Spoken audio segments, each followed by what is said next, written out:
I would like to throw this question to the audience, to my fellow colleagues, my fellow faculty members. How, according to you, what according to you is leadership? You can look at it from the lens of being a teacher yourself. For you, or you as a leader, how do you describe yourself as a leader, or what is leadership to you? What does it mean?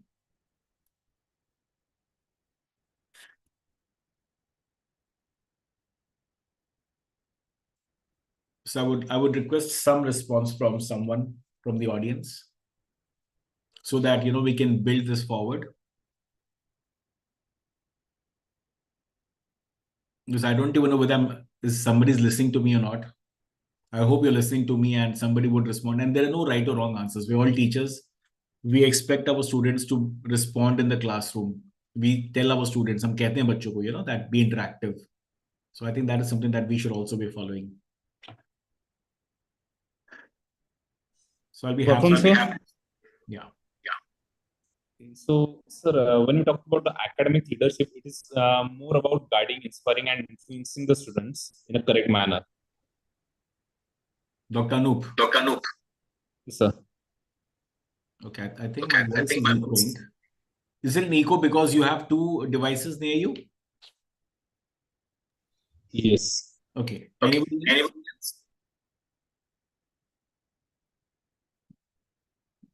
Hello? So guiding, inspiring, that's what somebody mentioned. Anybody else? So do we agree that we will not interact with the resource person? Is that something that I should be taking for granted now? So that I don't even ask any question, I just continue with my presentation, irrespective of whether you understood or not. Okay. If you're very shy, why don't you can just type if you have something to say. You don't want to mention it orally, you can type it in the chat box. That also will do. So leadership stands for taking initiatives, okay? Dr. Shivangi Dwivedi, I'm just using the term doctor for everybody. I'm assuming everybody's a PhD. So Dr. Shivangi says it's about initiatives. Good. We have a few good terms. Somebody said guiding. Then someone said inspiration. Then somebody said initiatives. Good. Anybody else? You can keep adding some of these verbs, adverbs, adjectives. So you're going to we can build the momentum towards the actual presentation. Anyone else? So Anoop sir said guiding, inspiration. Shivangi says initiatives, taking initiatives. Anyone else?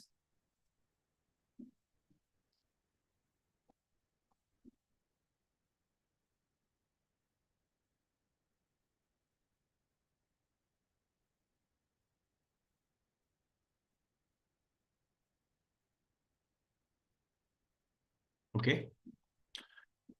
Right. So since you refuse to participate, interact, so I have this presentation which I'll share with you. So from Vinay Kumar, research is very important. Yes, research is important, but in the context of what we were discussing, it doesn't fit in very well. Yes, maybe research in leadership is important, or a leader should do a lot of due diligence. I look at it that way. Every leader should base their decisions or base their opinions on something that is based in reality. Okay, that is my interpretation of what you're saying.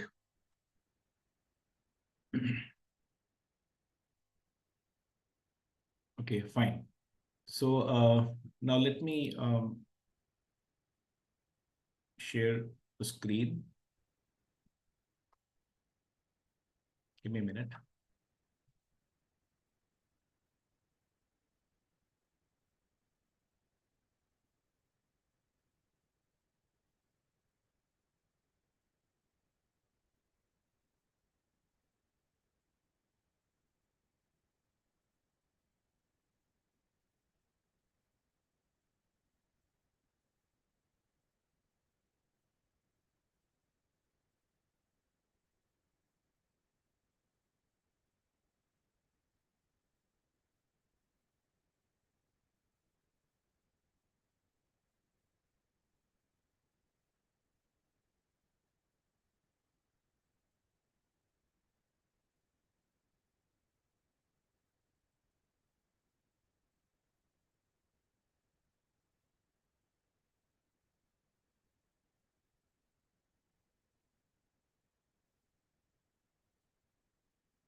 So I hope you can see the first slide of my PowerPoint.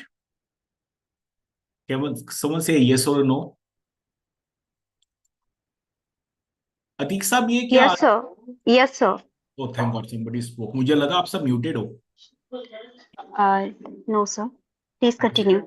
I'm so happy that somebody responded. किसी की आवाज तो आई. Thank God. Now,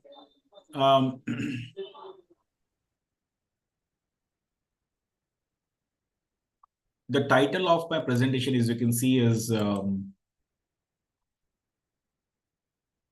just a minute. I was trying to reduce the size of this icon. Let me try and reduce this further so that my screen is much larger. So, okay. Now, my topic is leadership, different strokes for different folks. Now, my proposition is leadership is not a static concept. Leadership is a very dynamic concept. Many times we try to paint leaders with the same brush, and you talk about leaders, global leaders or national leaders, or your local MLA, MP, okay? Or maybe your boss in your college or university, your reporting head, you'll call them authoritative, or you'll call somebody as a laissez-faire, somebody, then you will call somebody very democratic, very people-oriented. So there are many terms that we use for many leaders. But one concept that I believe in is leadership is not a, just a second. Leadership is not a static concept. It is very dynamic in nature.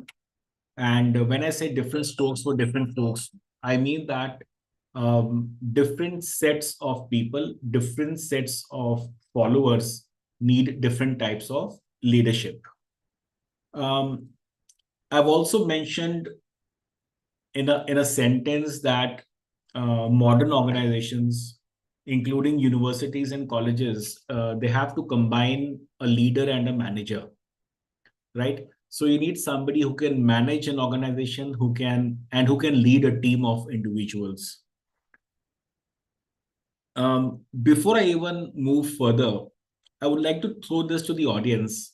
If out of all the skills that a professional should have, could you classify all of those skills into three broad areas? I'll ask you once again. A professional, you are all professionals, I'm a professional. So we could have like 10, 20, 30, 40 types of skills. Can you cluster or can you try and summarize all of those skills into three broad skills? Can anybody help me do that? You just type it down if you want to, no problem.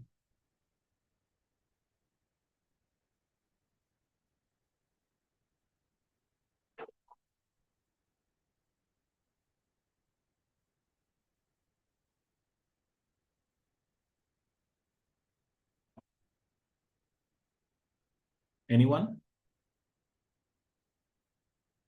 So, okay, nobody wants to respond. So can I say that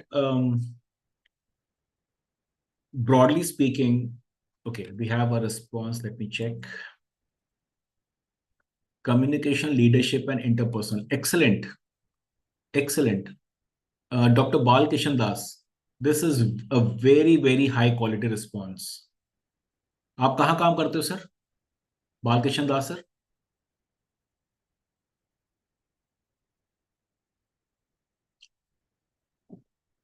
अच्छा, आप बोलेंगे नहीं, आप सिर्फ type करेंगे? अच्छा, okay. So Dr. Balkishan has given a response. So very good. So good afternoon, sir. Good afternoon. Sir, आपने बहुत सही बोला that out of all the skills, you can summarize all the skills that an individual will have into communication skills. Communication includes verbal and non-verbal communication.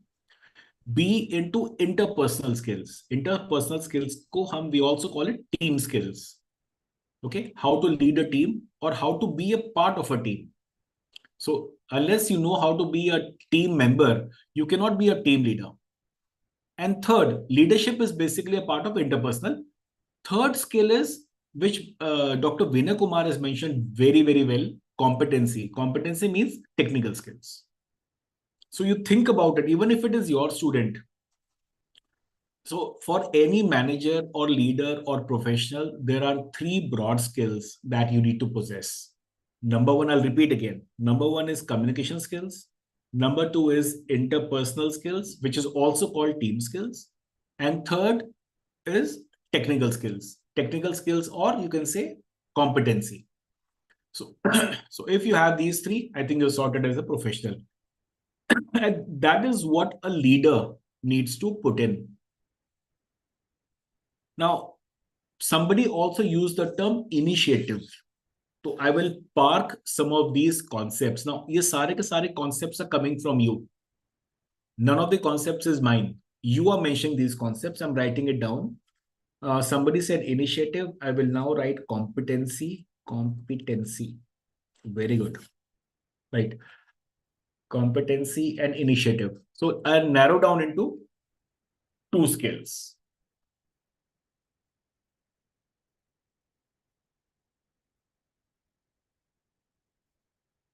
Now, थोड़ा सा definition देखते हैं. Little bit bookish, very light bookish, not much. Leadership is influencing the behavior of others towards accomplishment of goals through support and direction. Now, these are the two key functions or the two key tasks of leadership. So leaders need to, they need to support people. So let us write this down. Leaders need to, believe you me, आप लोग अगर थोड़ा ध्यान से सुनोगे ना, I can guarantee you that if you implement some of what you're going to learn today at your workplace with your subordinates, with your team members, you will be a much, much better professional than you presently are. First is you need to support them. And second is you need to guide them or give them some kind of a direction. Somebody in the chat box had mentioned, everybody can look at the chat box. Everybody has access to the chat box. Let us see, somebody had mentioned, yes, Dr. Balkishan Das had mentioned to provide guidance, to encourage and help when required. So this is exactly what I'm saying. So I think Dr. Balkishan Das, aap aur main kafi we're on the same page. I'm very happy we're on the same page. Now,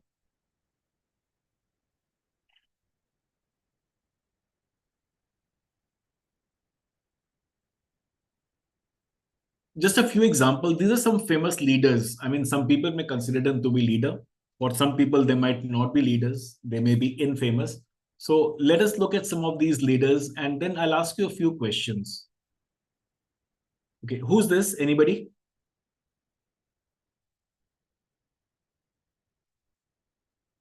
Sir Sam Monekshaw. Dr. Sam Monekshaw. Manekshaw. So Dr. Sam Manekshaw is our former Chief of the Army Staff, one of the best, most accomplished soldiers or generals that the Indian Army ever had. Okay.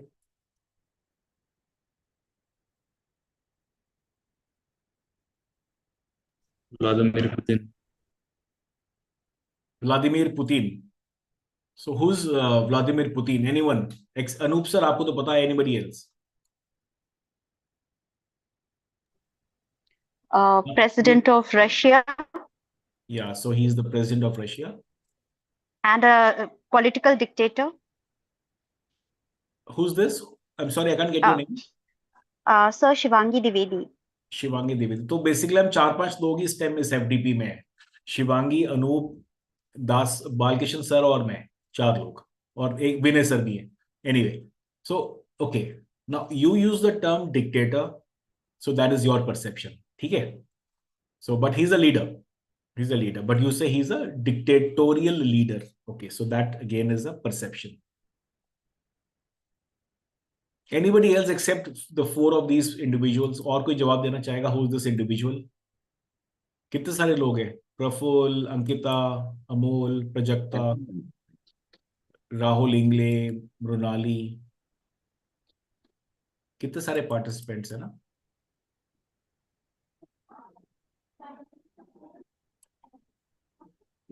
Nelson Mandela, doctor Nilesh, बहुत अच्छा लिखा आपने.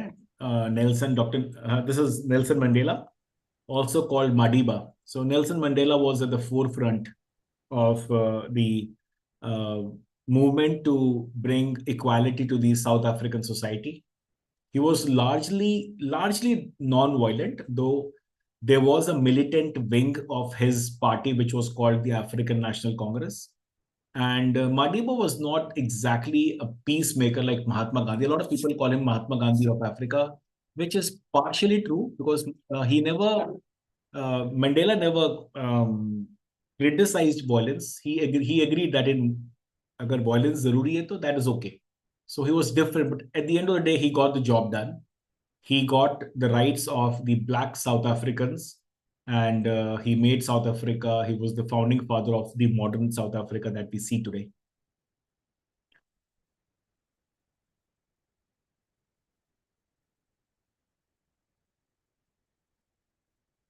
Okay, who's this? I'm sure all of you. Sushma Swaraj. So Sushma Swaraj, the reason I have put her pick, I mean the late Sushma Swaraj, she brought in a lot of reforms to the to her ministry. She was a very a lady and a very dynamic lady, and very influential, a very senior member of the NDA government, and she brought in a lot of reforms to her role as the Foreign Minister of India, and she was very responsive. But obviously, she died. I mean, we all know that she died very early because of her medical condition. I think she suffered from cancer or something. So these are some modern leaders that most of us would know already. Yeah, who's this? Sundar Pichai. Sundar Pichai. Sundar Pichai is somebody who attended some of the best universities and colleges in India and in the US. And he rose through the ranks, right? And he became who he is today in Google. He's the top boss in Google, around $200 million as his salary every year, which works out to what? Almost 1,200 crores salary, 100 crores every month. And is born in India. Though he doesn't anymore hold an Indian passport, he's an American citizen. But he's risen through the ranks, right? He went through the holy grail to become who he is today. Anybody would know who this lady is?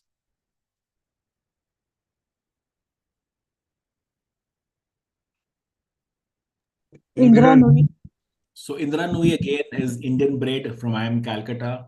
She was educated in India, then educated in the US also. She rose to become the top person, the CEO of one of the world's largest companies called PepsiCo International. PepsiCo, as you would all know, has so many brands that we consume, like Kentucky. They have brands like Pizza Hut, Pepsi, those colas and all. Then Lay's, potato chips, a very huge portfolio of products, which includes a lot of foodstuffs, and they have investments in other businesses. So she was one individual who tried to create a non-cola business for PepsiCo. So PepsiCo was basically known for colas, Pepsi, Mirinda, and 3-4 other brands that they have, Mountain Dew and all. So during her tenure, she created this business which was not based on colas, soft drinks, and it was more diversified. She did very well for PepsiCo. And again, she comes from a small town, joined a consulting firm, eventually joined PepsiCo, and then she rose through the ranks. So these are people, who over a period of time, they grew. Then all of us would know this. I don't want to ask anyone. Obviously, everybody would know this person already. And these are two contrasting people. MS Dhoni was more of very calm, calm and composed. And Virat Kohli as a captain, as we all know, was very aggressive, a very go-getter. Both are legends in their own way. Both are performers, but two different personalities. Do we know this person? Malala. So Malala, does anybody know the story of Malala Yousafzai? So Malala may be controversial in India because there's so many statements that she makes that we don't like them. But at the end of the day, she is a global leader. She's a Nobel winner, Nobel Peace Prize winner. So that is something that you can't take away from her. And she was shot by the Taliban. She survived the attack. She's at the forefront of rights for rights and equality and equity for women. And what she says, I think, resonates with millions and millions of women across the world. She talks about equal rights, equality, and that is something that we, even as a country, even in NEP 2020, we talk about. We talk about equality, we talk about equity, we talk about access, right? So she's been at the forefront of this, and she is a leader. There's no doubt about it, and she's more circumstantial. Now, this brings me to this question. Based on the different types of personalities we've seen, so many, leaders that we just saw, a lot of the picks, Malala, Sam Manekshaw, Virat Kohli, the likes of Sundar Pichai, right? So how would you respond to this, Nelson Mandela? So this is a question that I have for the audience. I can see a video is just on Saira Banu. Maybe Saira Banu could respond.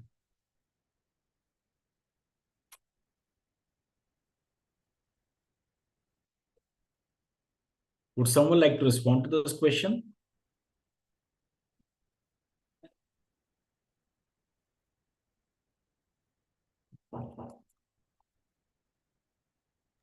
So according to me, they are surely made because one needs to put efforts into it. Sorry? So according to me, the leaders are made because they have to develop themselves. Okay. So that they should be able to perform their duties as leaders. So who's the speaking? Anup. So according to Anup sir, leaders are made. And according to Dr. Smita, leaders are born. Okay. Anybody else? According to Vinay sir, he says that leaders are made because they undergo a training. Is that right?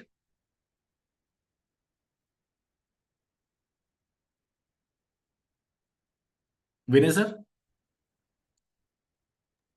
Hello. Yes, sir. So you said that leaders are made. And what is Yes. the reason? You say because of the circumstances? Only because Yes. of... So if there are no circumstances, you will not get a leader. Circumstances and the need And the need for leadership. and the need and requirement. Okay, to need and fulfill. requirement. Okay, so you feel that they are made. And according to Dr. Balkishan, some are born, some are made with the situation as they go through. Okay, anybody else? I think we can have more and more responses here. It's a very easy question. We can tell from our own experiences.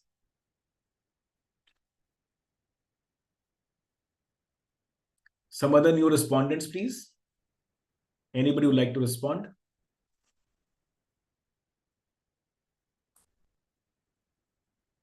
So I think it's a mixed bag. Responsibilities, according to Nitin, responsibility creates the leader. So when you get this, so at times you're saying that it is situational. Some people are pushed into leadership, So that again is one way of looking at it. Some people are just pushed into leadership. उनको धक्का मार देते हैं. Okay, anybody else?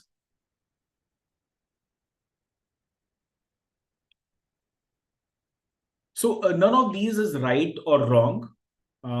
Whatever all of you have mentioned is based obviously in your own experiences, your own opinion, which obviously is based on the perception and it may be right.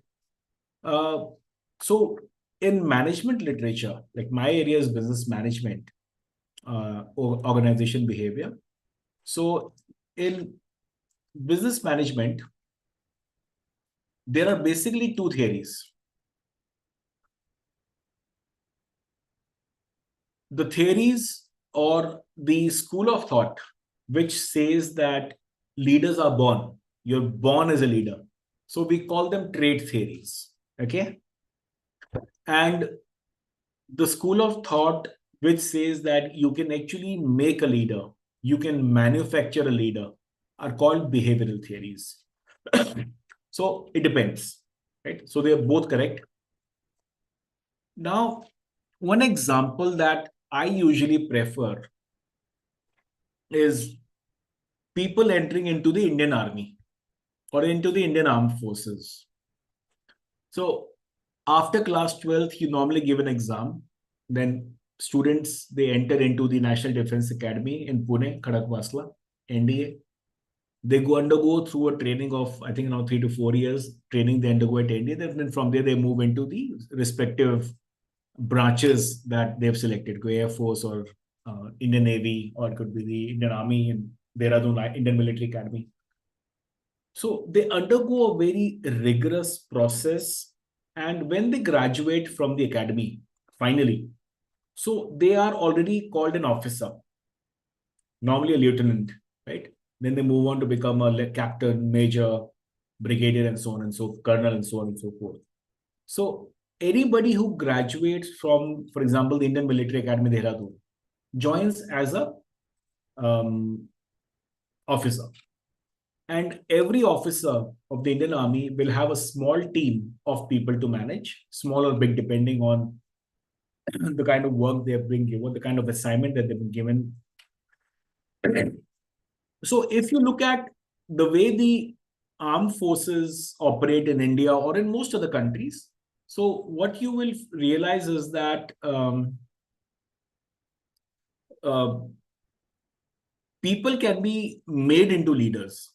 That is the lesson that we get from the Indian Armed Forces, that they train people who are very, very raw, and then finally they train them to become leaders. So if you look at this, फिर तो यही बात लगती है. Now, I mentioned about trait-based leadership, which says that leaders are born, and the other I mentioned is behavior-based leadership.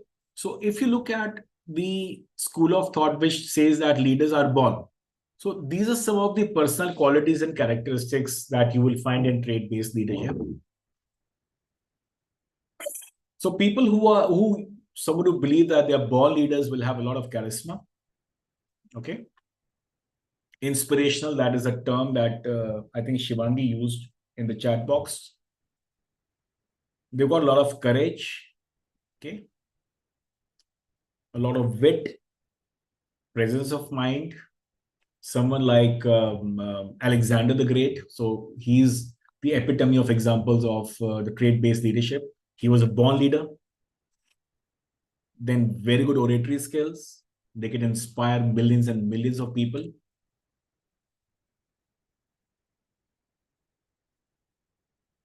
Presence of mind and courage, yeah. Oratory skills means they speak very well.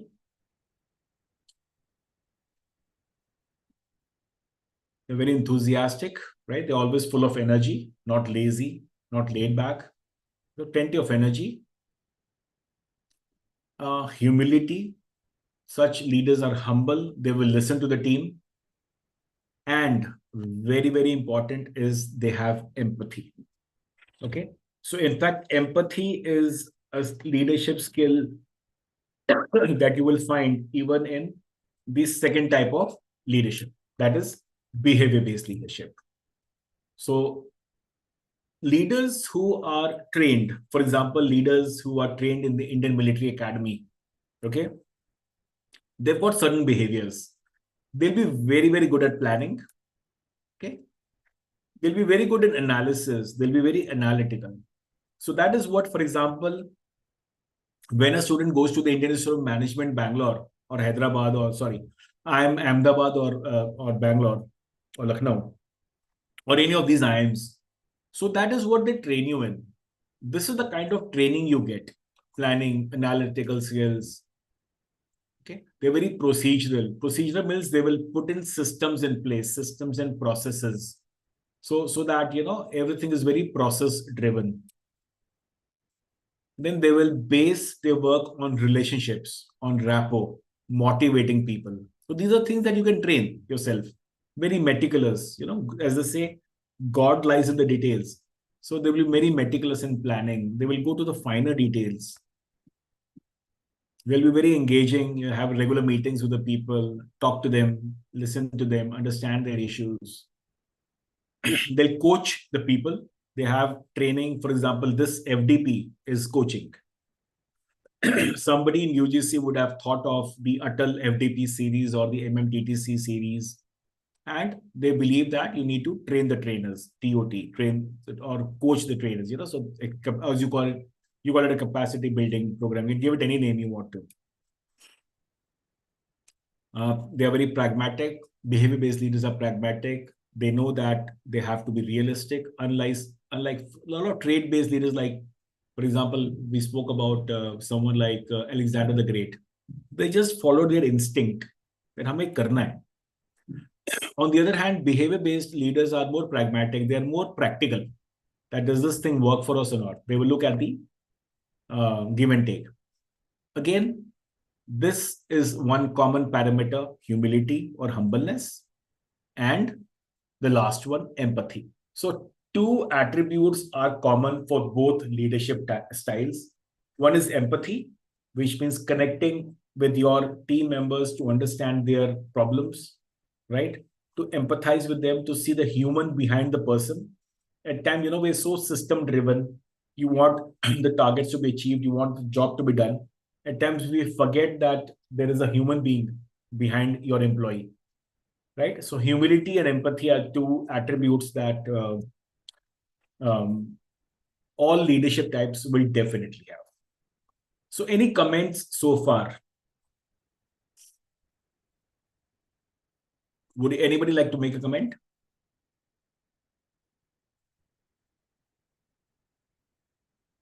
So what we've done so far is we've tried to see some of the qualities or the features of people who are born leaders and the features of those who are trained as leaders, right? So that is what we saw in the previous two slides. So I'll just take a very, very short 1 minute break. I have a small phone call to complete. So I'll get back to you. So I'll leave you. You can just keep pondering over what we said, and then we can take this forward.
Okay.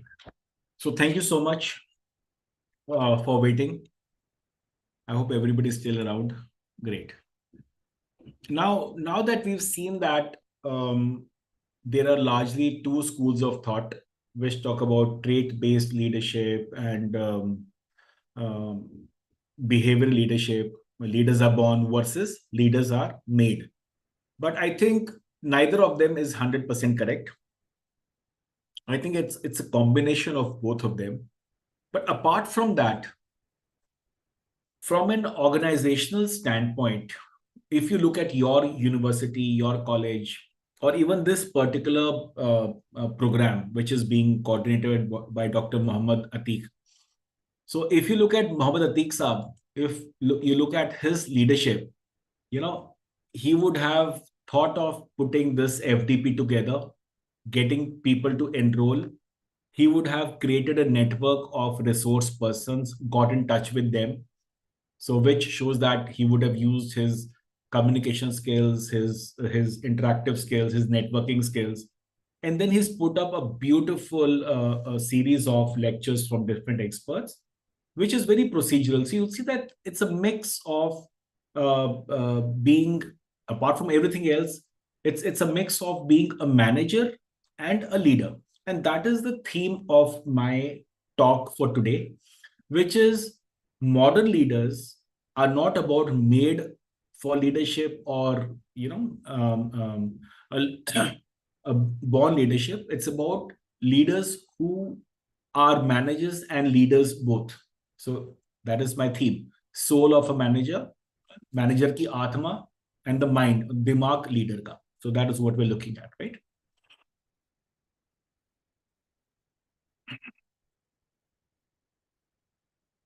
Now, when you say soul of a manager and the mind of a leader, we're looking at leadership being able to adjust itself to the situation. So we say in modern leadership theories that leadership cannot be a constant. Leadership cannot be a static concept. And if somebody has to be an effective leader in the modern era, you have to have situational leadership skills. Now, what exactly does situational leadership skill means? And try to relate this with yourself, with you as a leader, and try to visualize that you are a different type of leader for different type of people, different strokes for different folks. So I myself, I have different leadership styles for different people. Some of my reportees who are not willing to work, so I need to make sure that you crack the whip. That काम तो करना पड़ेगा.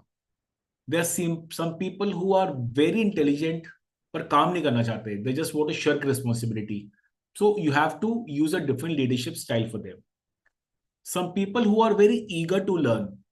They want to learn, they want to do something, but they don't have the skills. उनके लिए एक अलग से leadership चाहिए.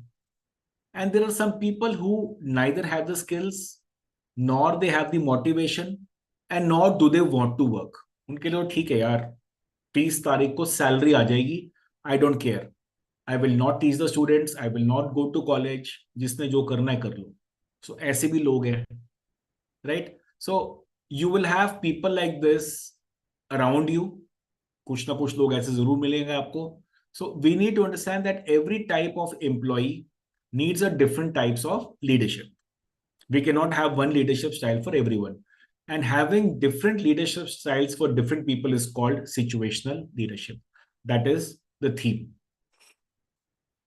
Now, the leadership theory, it was the situational leadership theory. It was developed by two authors, Hersey and Blanchard, in 1969.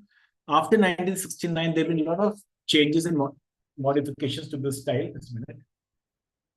I'm in a class. Is it urgent? सुबह कर रहे हो पूछ तो फिर सॉर्ट अर्जेंट सुबह करवा लेगा नहीं तो 4 बजे के बाद.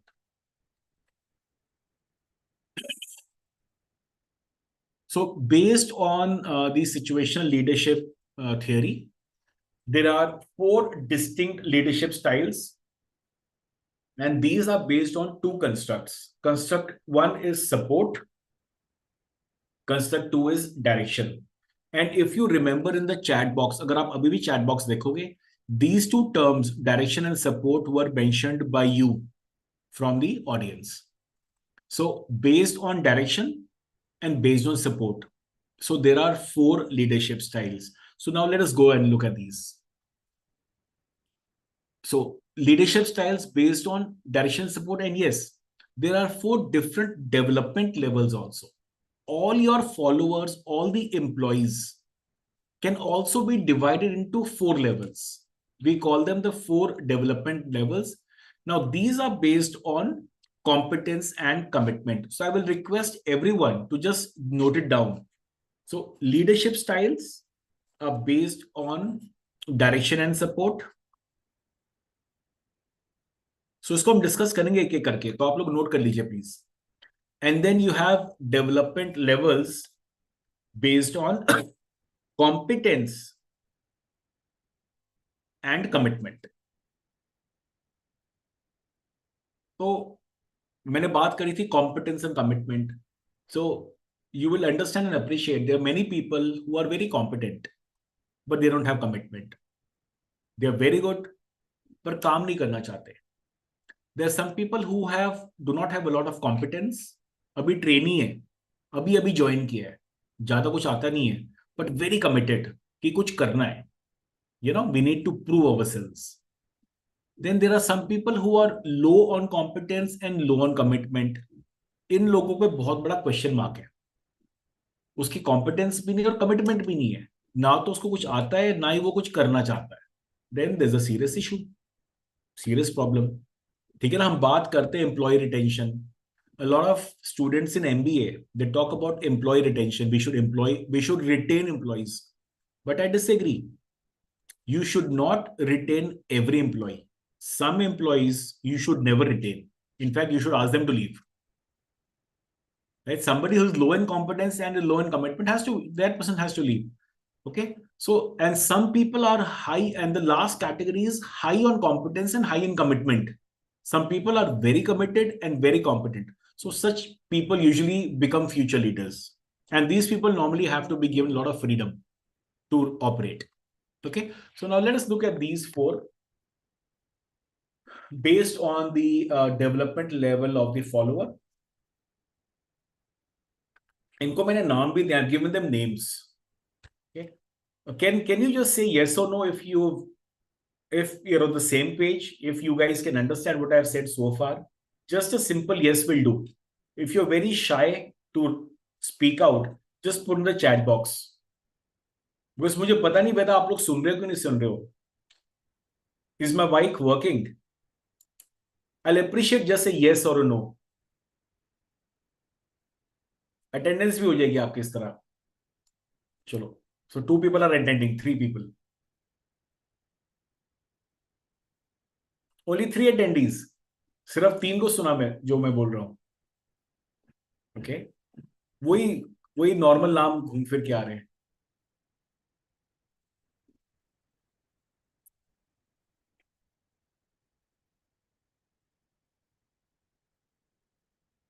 Can you hear me? Can I get a yes or a no? Yes, sir. Yes, sir. Yes. Okay, good. So based on competence and commitment, now there are 4 levels, and in charo levels ko I have given them names based on our research, our own research that we conducted in 2020. Immediately when we started this research, uske baad COVID ho gaya. Right? So I still remember when we were still collecting the data for this. First, we call it D1. D1 are people with low competence but high commitment. We call them the intern. The intern are trainees. Second, people with low competence and low commitment, we call them couch potatoes. ठीक है. जो sofa पे बैठ के potato chips खा के TV देखते हैं सारा टाइम, उनको कोई लेना देना नहीं दुनिया में क्या हो रहा है. Then we have people with high competence but low commitment. We call them rolling stones. इधर से उधर जाना, they change jobs very early, बहुत जल्दी दोस्त बदल लेते हैं, बहुत जल्दी अपनी बातें बदल लेते हैं, ठीक है ना? Rolling stones, they keep rolling here and there. कि कमिटमेंट नहीं है, कॉम्पिटेंट बहुत है. And people with high competence and high commitment, I call them the halo. What is halo? Anyone? कोई बता सकता है halo क्या होता है?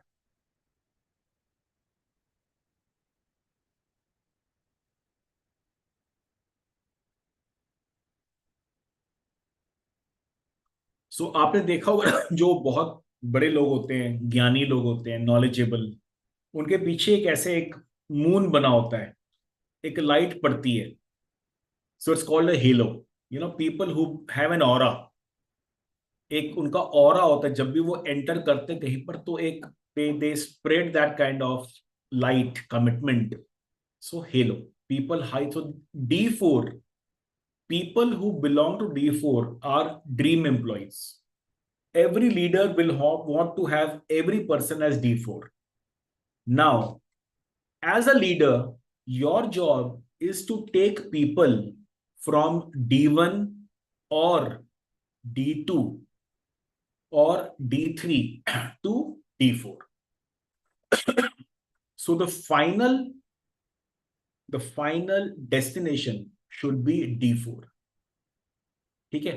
तो जिसका लो कॉम्पिटेंस, जिसका D2 है, D2 को पहले आप लेके जाओ D1 पे, ठीक है? और D1 से D4 पे.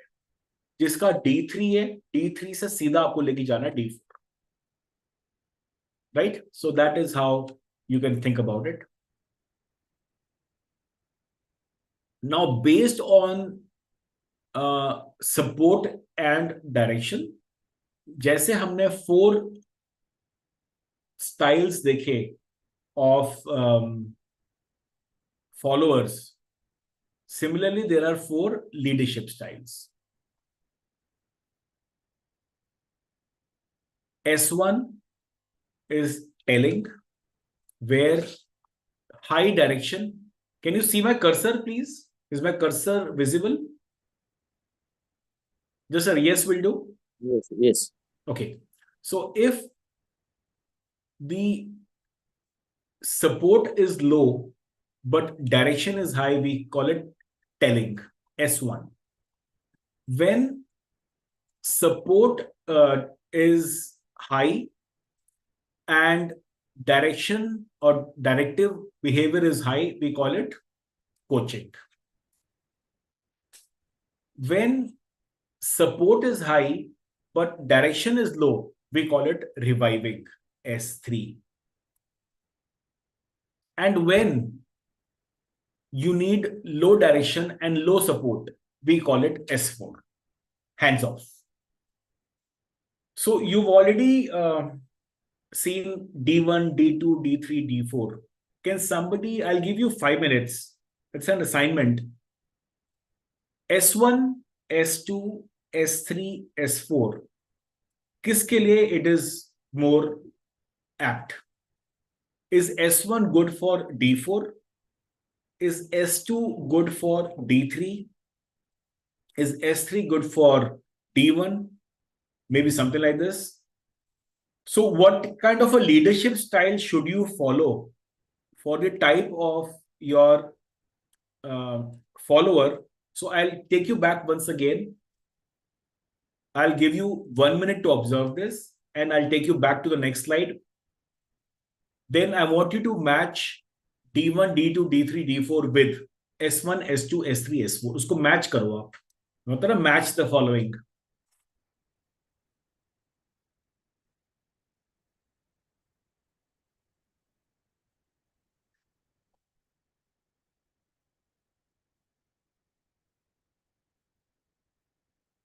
Again, there are no right or wrong answers. It's based on your perception, what you think is right.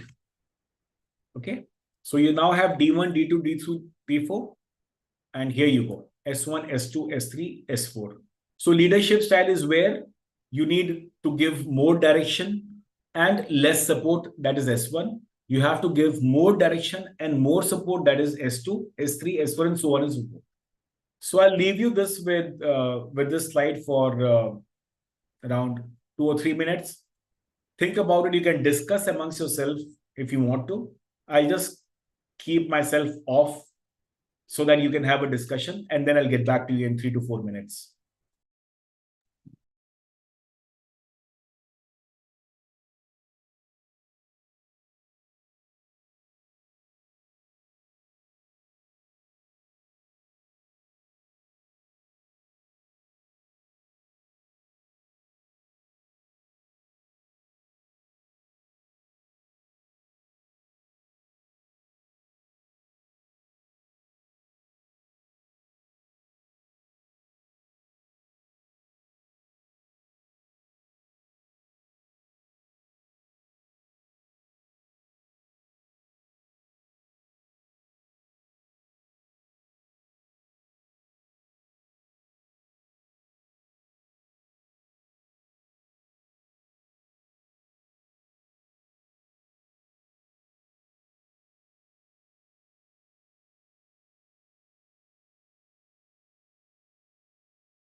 Okay, so I'm sure that we have responses now. Anybody? You can put in the chat box if you want to.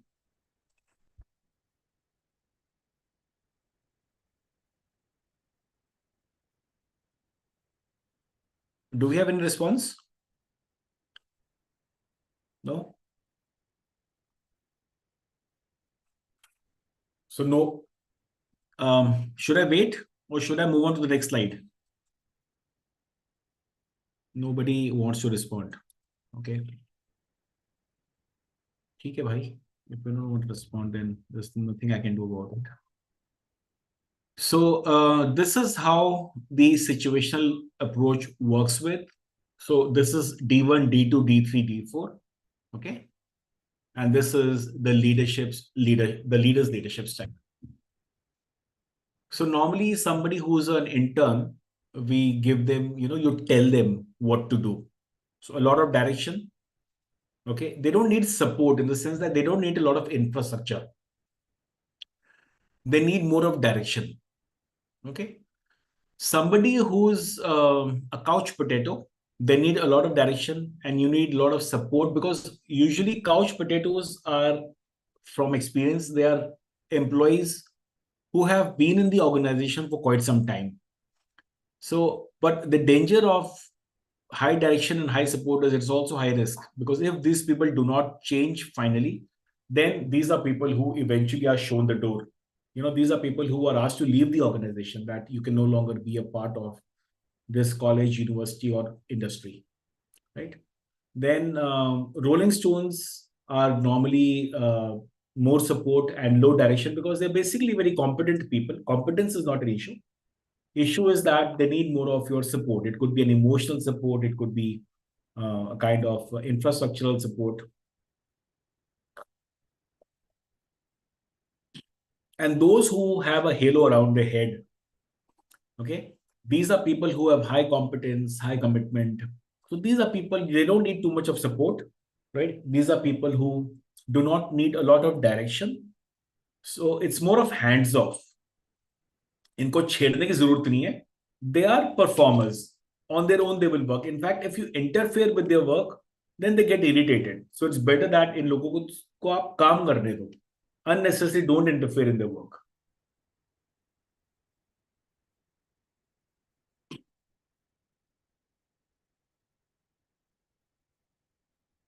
So telling the intern, इनके मैंने कुछ examples. I'm just trying to show you some examples from media. Right, this is when Rishabh Pant used to be an intern. He had just come new into the team, Indian team. इसको सिखा रहा था. This is a very old picture actually, when Rishabh Pant made a very big mistake. He brought his gloves in front of the wickets, and this person was, this Litton Das was out. पर वो wicket stumps के आगे ले जाके he took the bails off, so it was declared invalid, right? So intern था ही, I mean, so to speak, in those days. Now तो he's a superstar. And coaching the couch potato. Does anybody remember this scene? Which movie is this?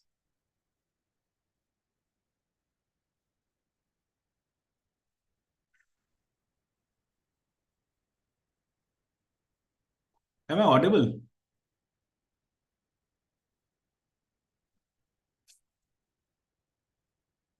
Yeah, Dangal. So Dangal is where, these two daughters of Mahavir Fogart, they were very unwilling, but Fogart saw a lot of potential in them. उसको लगा कि यार इनको थोड़ा सा ना. So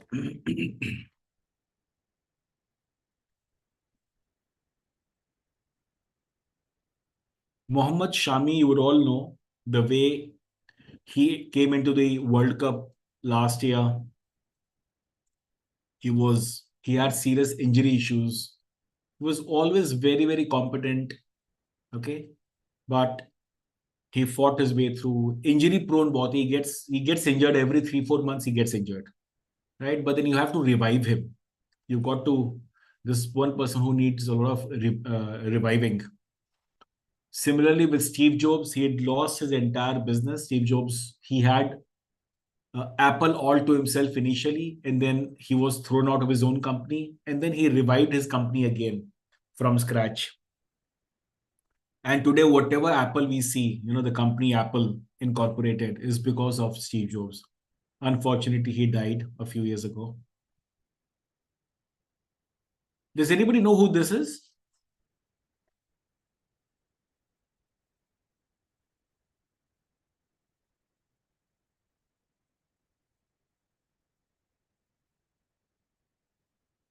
Does anyone know who this is?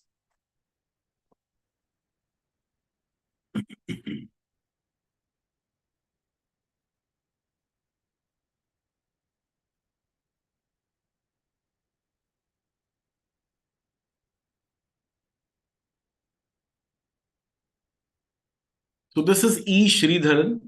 So E. Sridharan is known as the Metro Man of India.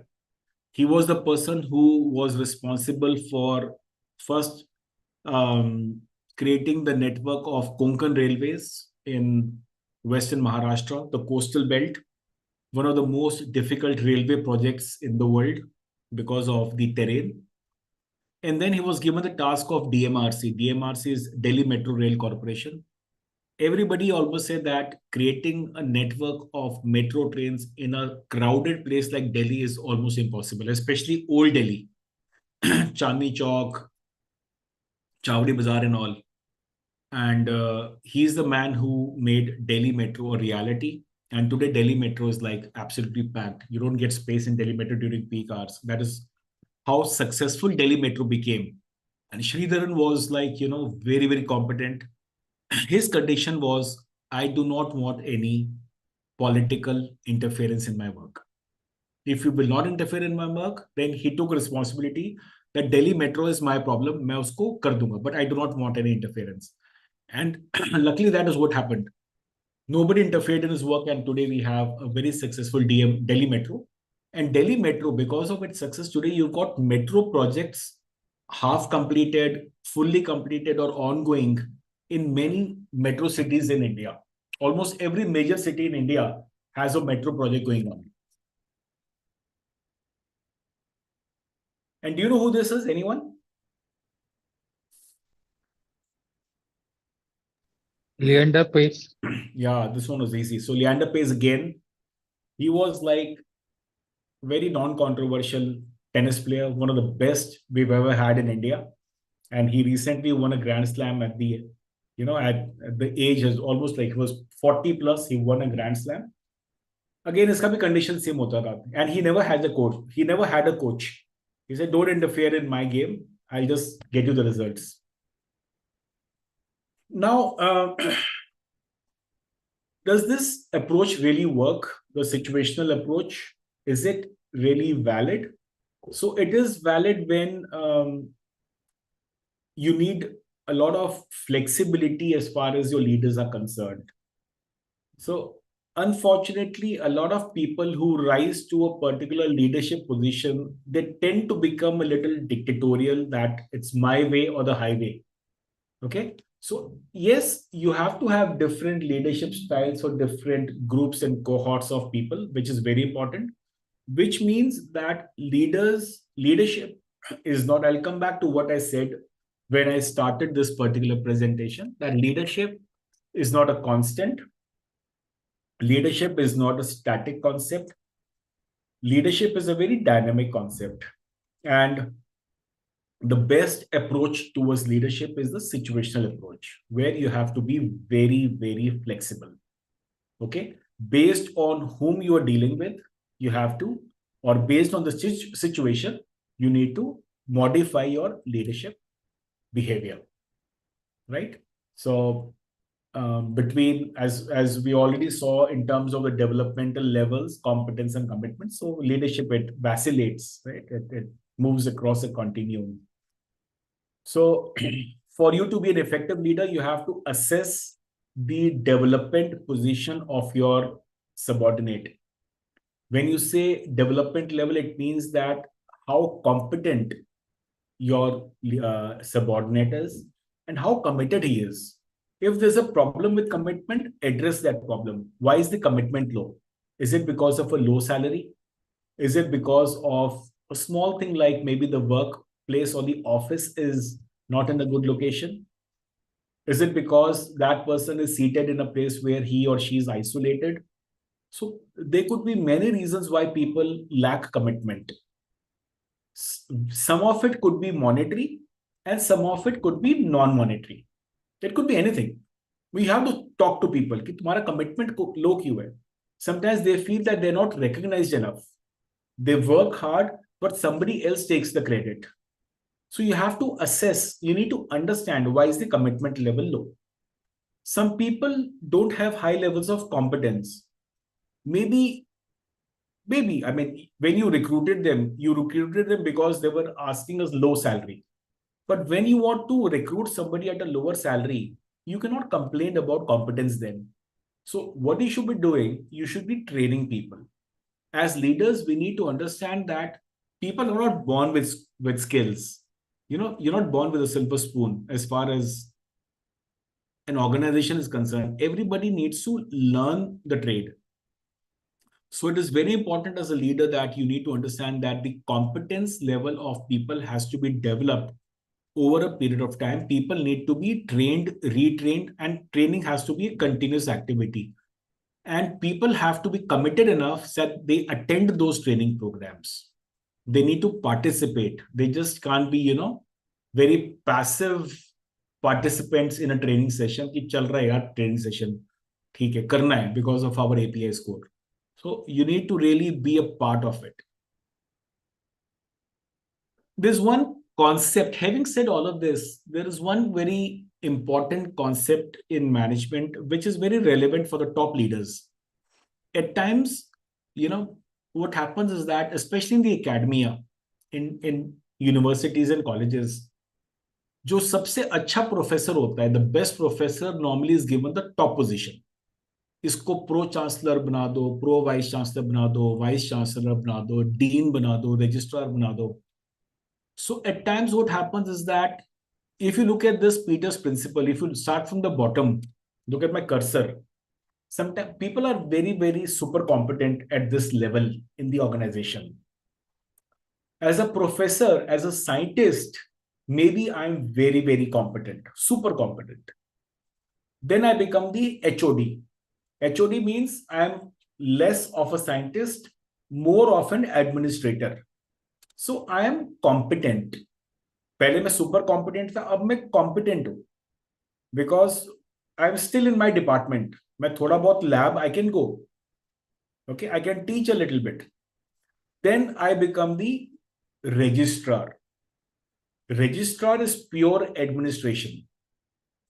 A lot of hard work, a lot of public dealing. I can no longer go to my lab, and I do not have experience of so much of such a wide array of administration. So all of a sudden, this person who was super competent becomes incompetent. So at times, as we call this in organizations, people rise to their level of incompetence. So again, it is very important for us to understand that competence is something that changes with your position in the organization as well. So these are some crucial conversations, some questions that I wanted to ask you. I do not know whether you want to respond because you people are not responding at all. So these are questions. Maybe you could take a picture of these questions, or I'll just put them in the chat box. If somebody wants to respond, please be my guest. Karo, respond. I'll just type it over here. I'll be happy if somebody wants to respond, right? And these are some articles that I wrote in 2020, which are based on the situational leadership theory. 2 articles that we published. One was published in Frontiers in Psychology, a very top quality journal, and second was published in Benchmarking, which again is a high quality ABDC and Scopus Index journal. And this is my email ID and this is my LinkedIn handle. Feel free to get in touch with me. I'll be very happy if you can connect on LinkedIn. Right? This is my email ID. I'll be very happy to receive your feedback. Okay. And I will now stop sharing. Right. So I'll now be open to questions. We have a good 10-15 minutes left. So I'll be happy to take questions if anybody is willing to ask questions. So these are a few questions that I had that I've just put it in the chat box if somebody would like to respond.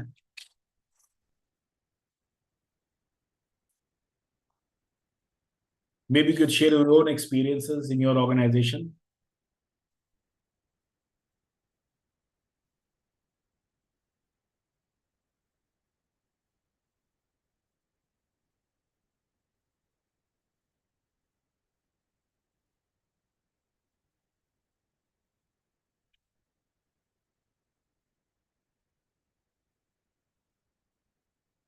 So this is one important question. We spoke about couch potato, people who are low on competence and low on commitment. Do you think in an organization it is worthwhile to spend time, money, effort on such people?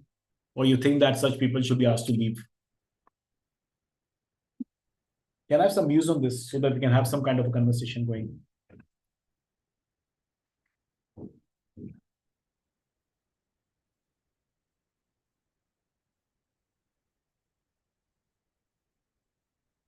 Yes.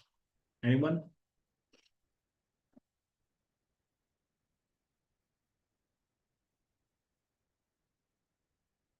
So nobody wants to interact, apparently. So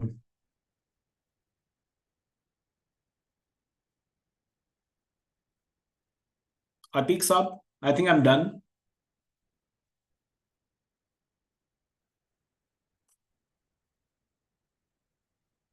Am I audible, by the way? Have I lost connection? Very often, okay, Dr. Balkishan says that he follows the telling approach. Yeah, which is, yeah, I think the best way to approach.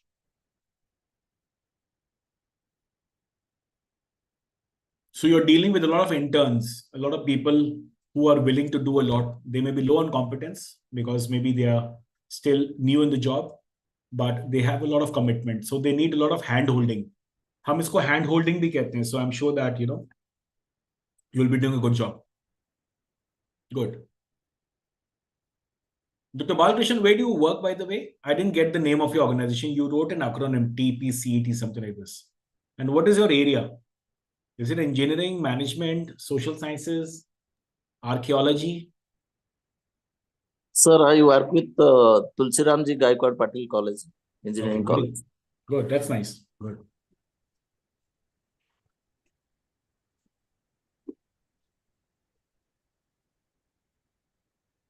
Did you find my presentation useful, Dr. Balkrishna, or do you think that it did not make sense at all? Yes, sir. It's very useful and it's very practical. Yeah, very practical. It's not theoretical at all. So that is, in fact, that's why I wanted everyone to participate. Anyway. Actually, sir, doing the coaching is the difficult one. I know. We tend to do telling. We can always provide the guidance, do this, do that, but providing support is difficult. Providing support is difficult. Absolutely. I agree with you. Hello, sir. Yeah. So the tough task now it is to means convert potato or a rolling stone into a halo. So that is where a leader needs to concentrate on, because not, a leader himself is a halo. We can understand that, but he has to generate many more like him. So that is the job he has to do. So I agree with you that one of the primary responsibilities of a leader is to create their own replacement. Is that what you're saying? Exactly, sir. Exactly. So in our organization, in my university, we have a second tier of professionals who are willing to take over. So we have we call it a second line of command, SLC in our university. So for every one leader, we have another leader who's waiting in the wings. So if this particular leader leaves or retires, then we have the other person who naturally takes over and takes over in a smooth way. So those people are already trained. They've been trained very well. And most of these people are, high on commitment and high on competence. So as soon as somebody retires, you have the next person who takes over. And that is something that is done very, very effectively by the Indian Administrative Services in the IAS, even in the IPS. So they have a very good process of creating that second line. So somebody who becomes a district collector would be an assistant or an additional district collector or an LCM for a number of years. So they learn on the job. So I think these are things that a lot of them have been institutionalized.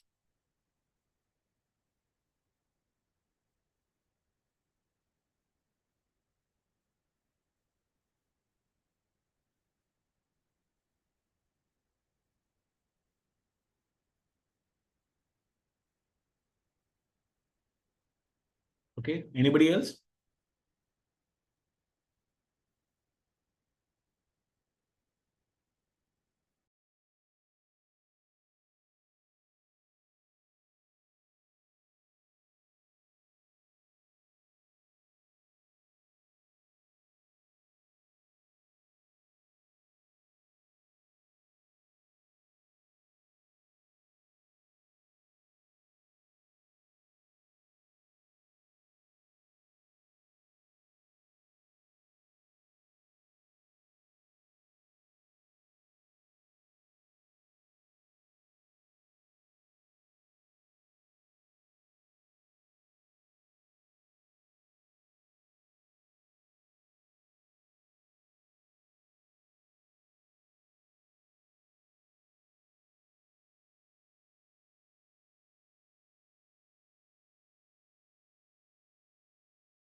Dr. Atik, I don't think there are any more questions. I think we can maybe wind up.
Excuse me, sir.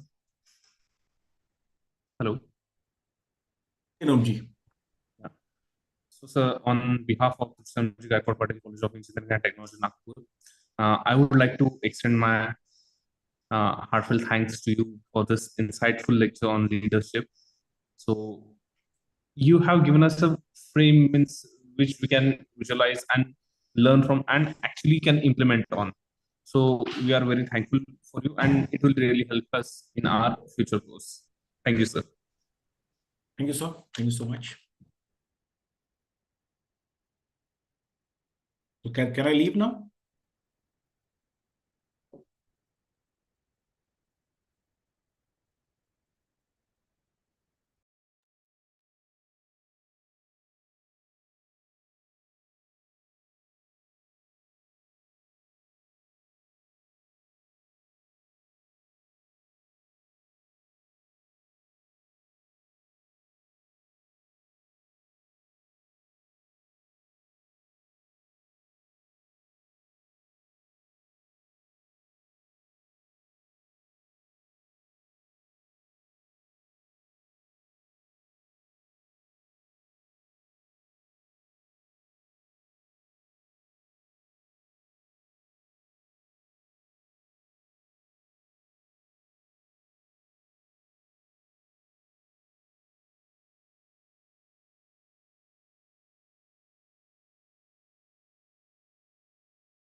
Hello, Professor Apparao sir. Hello, good afternoon, good evening, sir. Good evening, sir. Good evening.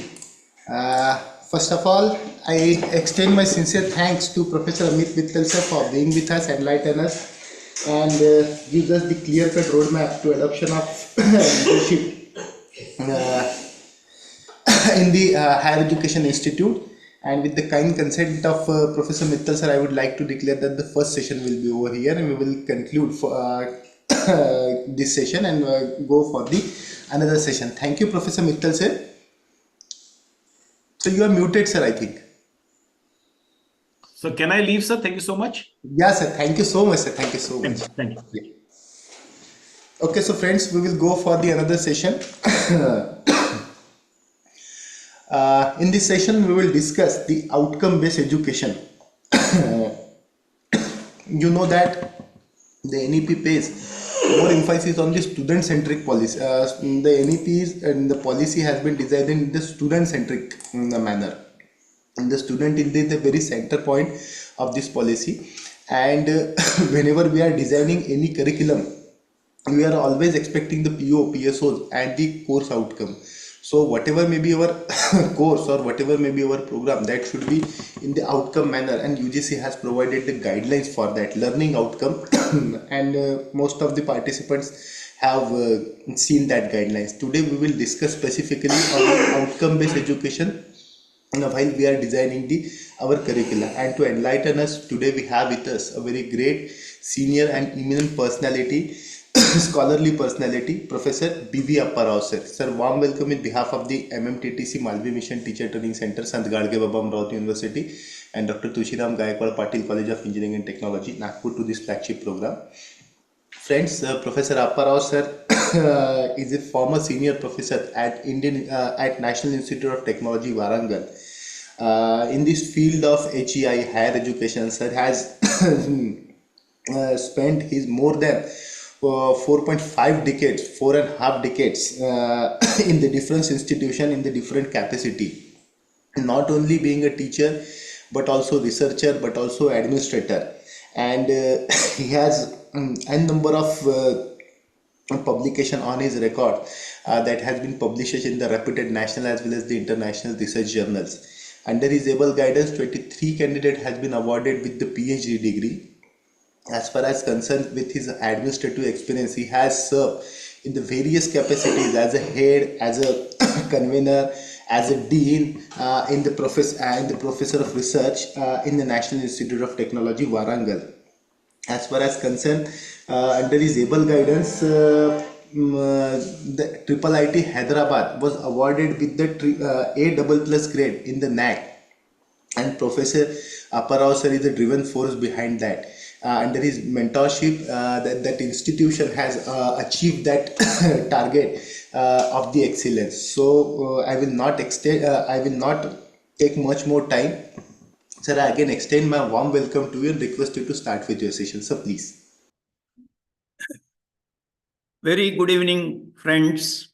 At the outset, I thank Professor Muhammad Atiq for having invited me to share a few of my thoughts on this very important topic, outcome-based curriculum design.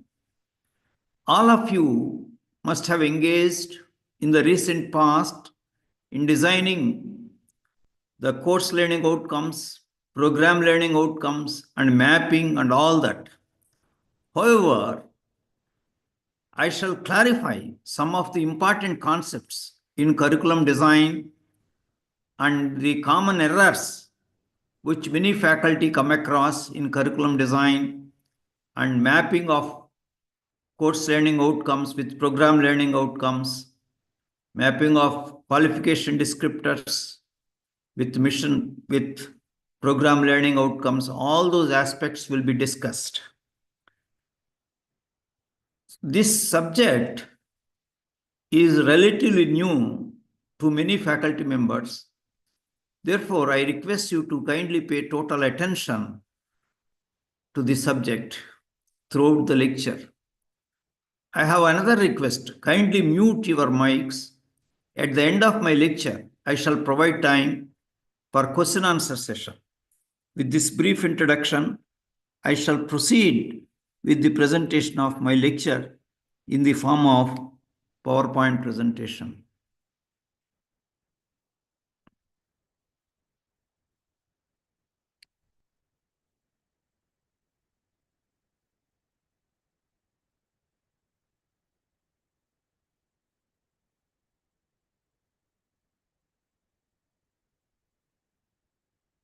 Are you able to see my slides, sir?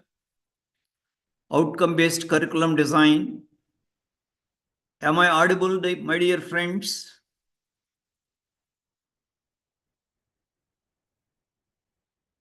My dear friends, am I audible? Yes, sir. Are my slides visible? Yes, sir. Screen is visible. Okay. Now I am changing the slide.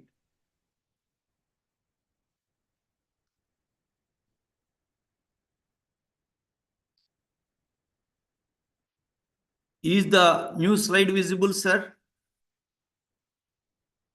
Outcome-based education definition. Yes, sir. It is visible. Fine. So when we talk about outcome-based education, we always take the definition given by Spady in 1994.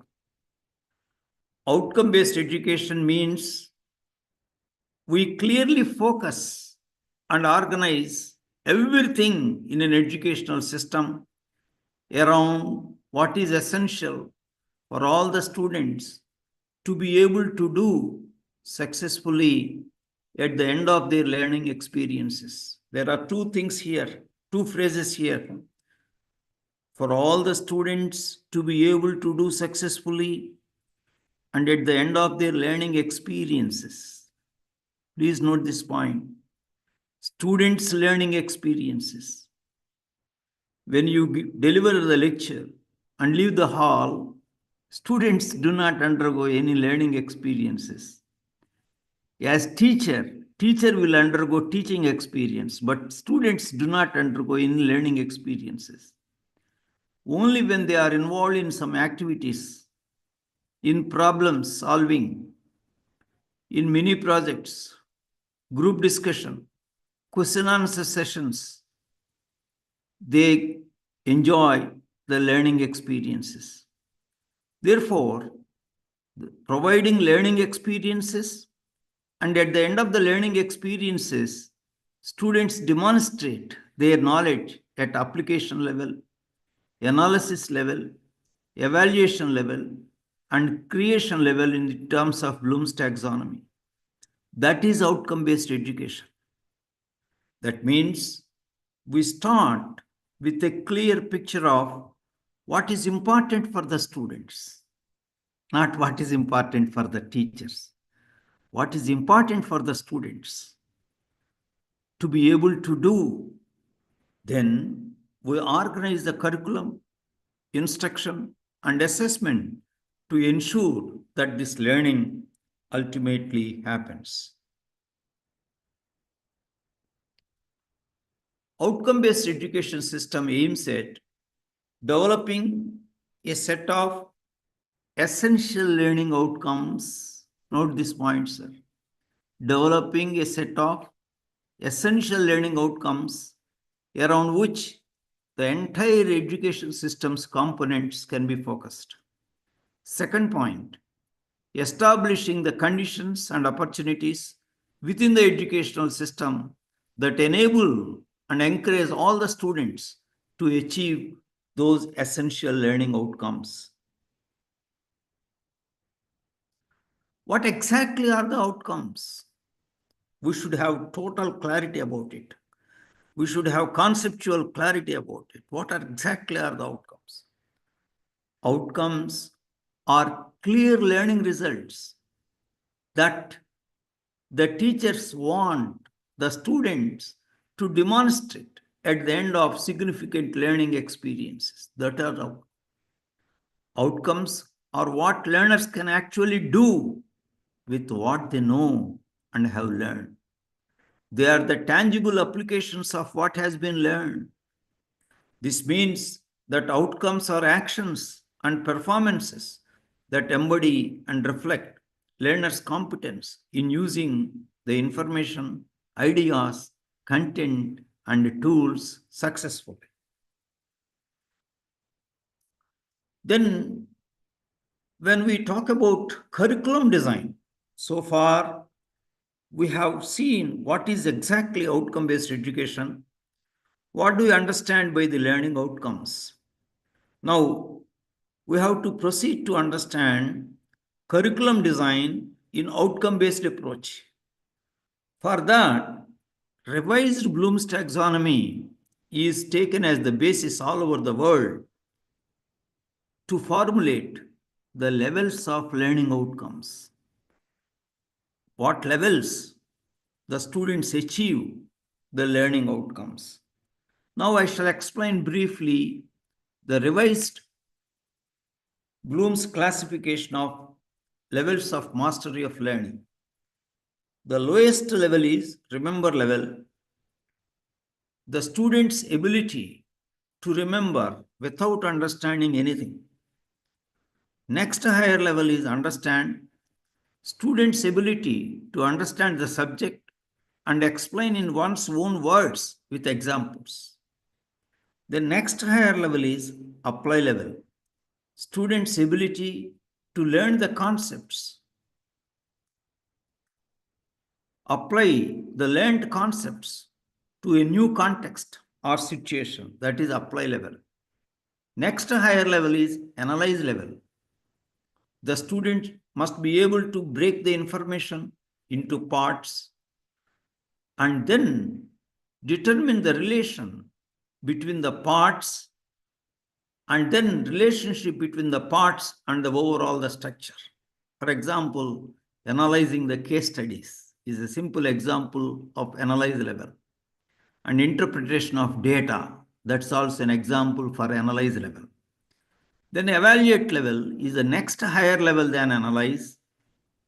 The students must be able to evaluate different designs, models, procedures, software, algorithms, and judge which one is superior to others. Here, please note the point. There is role of judgment here. Evaluate a given product as per the existing standards and benchmarks. This is evaluate level. There is judgment part here. Then create level. Next higher level than evaluate level.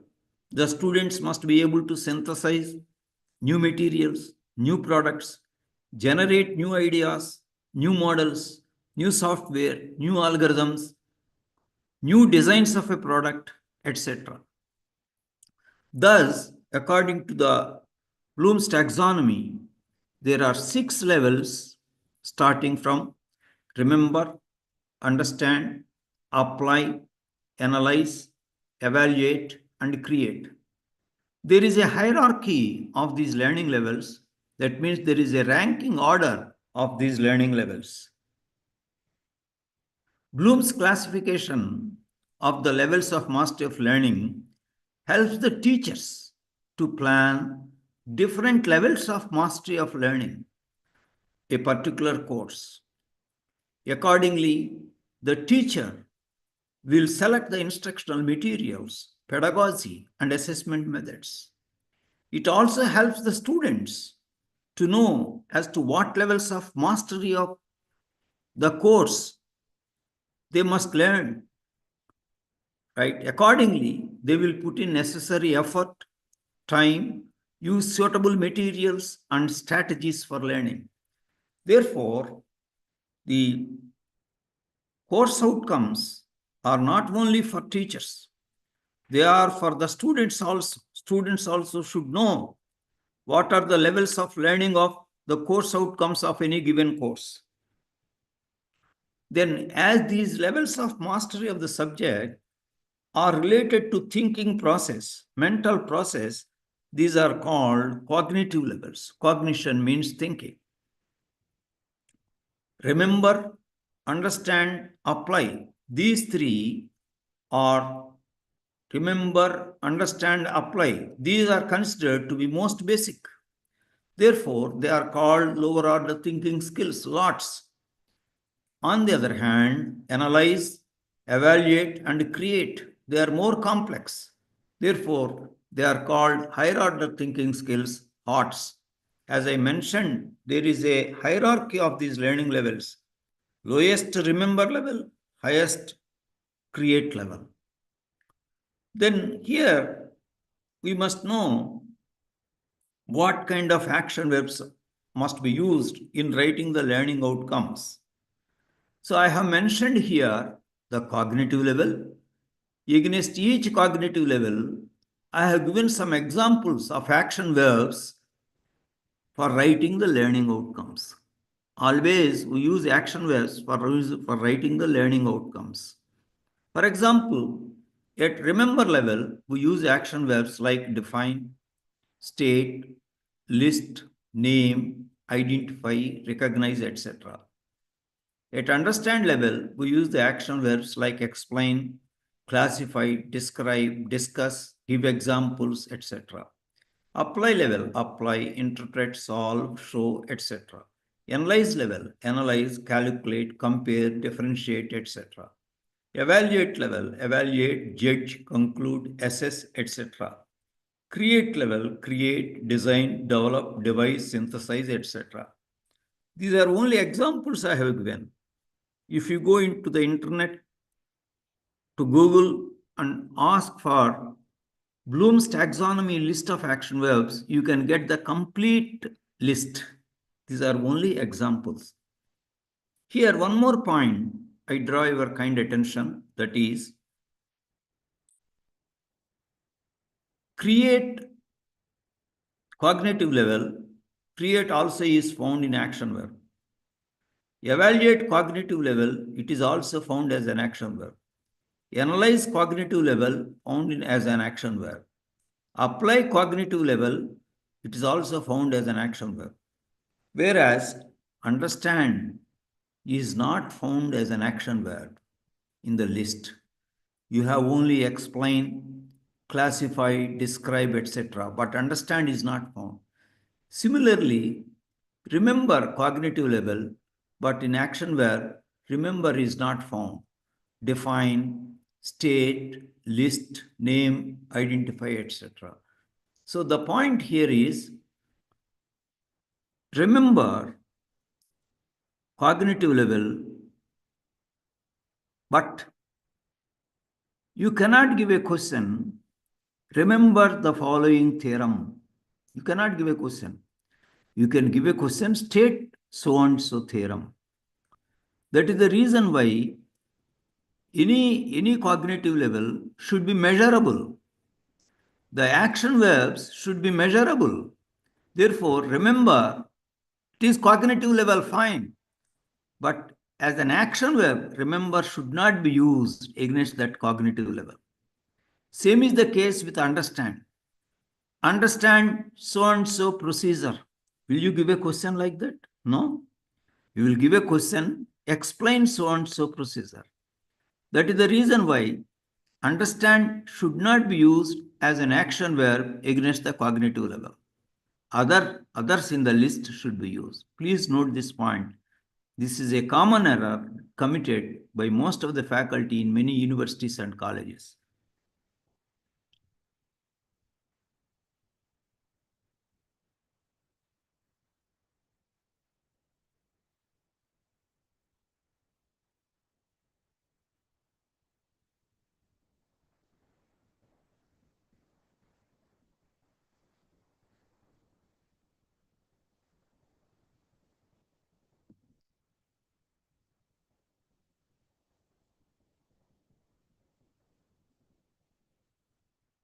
Now, I am going to explain certain guidelines for formulating the learning outcomes. For writing the learning outcomes, I am going to explain some guidelines which are prepared by me. You won't find these guidelines in any textbook or in any internet, right? The first guideline is write the learning outcomes in terms of what the learner does after undergoing a particular course or unit of the course. This is called performance part. Please note down this point. Now, second guideline is, common stem you use, common statement you use. For all the learning outcomes, what is the common statement? After completing this course, students should be able to, or after completing this course, students will be able to. That is the common stem. Every time you need not repeat that. Therefore, only once at the beginning you write, after completing this course successfully, the students will be able to. That is the common step. Third, the learning outcome consists of three parts in general, namely performance part, condition part, and criterion part. Performance part includes an action verb and the subject content. That's all. Nothing else. Action verb and subject content. And performance part must be there in all the course outcomes. Then you have the condition part. The condition part means the conditions under which the students perform. Means using their database, using a resource, using a software. So you have to mention what software, what database, and for context, for what purpose, in what context. If you mention that, then it is called condition part. So whenever necessary, you should mention the condition part also. Then criterion part, it means how well the learners will perform. That is the meaning of criterion part. In terms of quality, for example, students will develop an algorithm without any error. Without any error is the quality parameter. Students will write a coherent paragraph with not more than one error. Not more than one error is the quality parameter. Students will calculate standard deviation with not more than 0.02% error. So that is the quality parameter. The students will be able to get interpret the result with no error. So that is the quality parameter. So whenever necessary, you include the quality parameter. Performance part must be there in all the course outcomes, condition part and criterion part only when they are necessary. That is the third guideline. Fourth guideline, the learning outcome must be achievable by the students. When I say by the students, by 80% of the students, 75 to 80% of the students. Therefore, during the first year undergraduate programs, don't go to create level and evaluate level.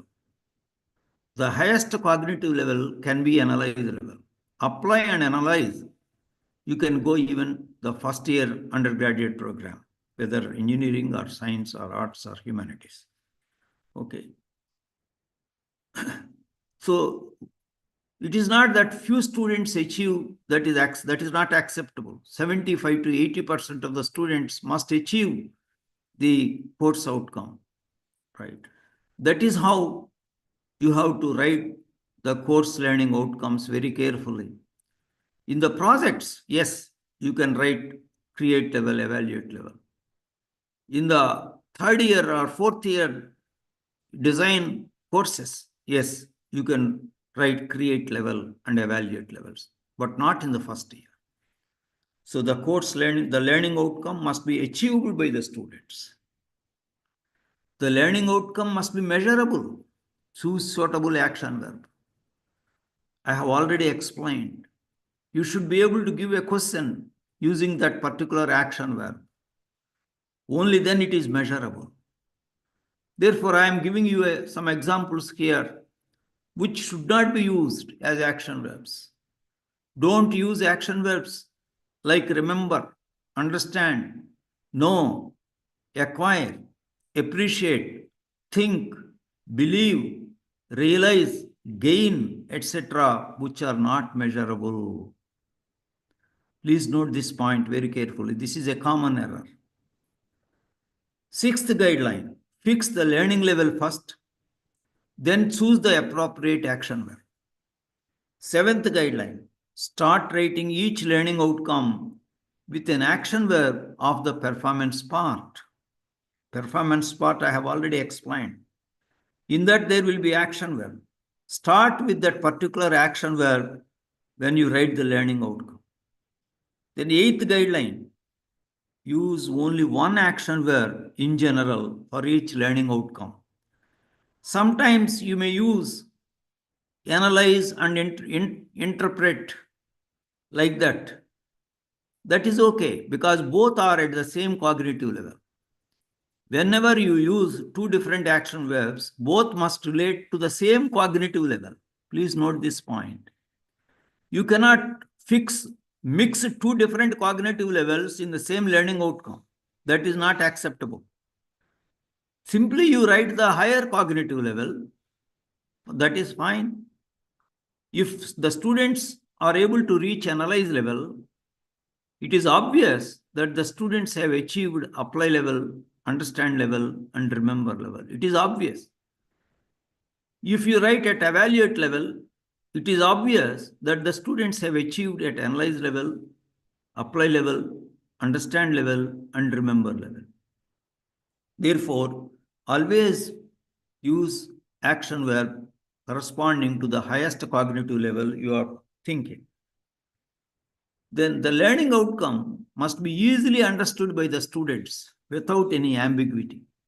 That means use the simplest possible English language. Put yourselves in the place of the students and write the learning outcomes. For each learning outcome, cognitive level, that is learning level, must be mentioned within the brackets so that the students know to what extent they have to put in effort. Number 11, the course outcomes must be mostly at understand level and higher. For engineering programs, mathematics programs, I consider better the course outcomes are at apply and higher level. When you consider social sciences and humanities, considering them, I have mentioned understand level and higher level. The number of course outcomes may be 5 to 6 for a 3 or 4 credit course. Some colleges have only 4 course outcomes, 4 unit, 4 course outcomes for a 4 credit course. That is not acceptable. 5 to 6 course outcomes must be there for a 3 or 4 credit course. For a 2 credit course, no issue. 3 to 4 course learning outcomes are acceptable. These are the 12 guidelines. Whenever you write the course learning outcomes, please go through these guidelines.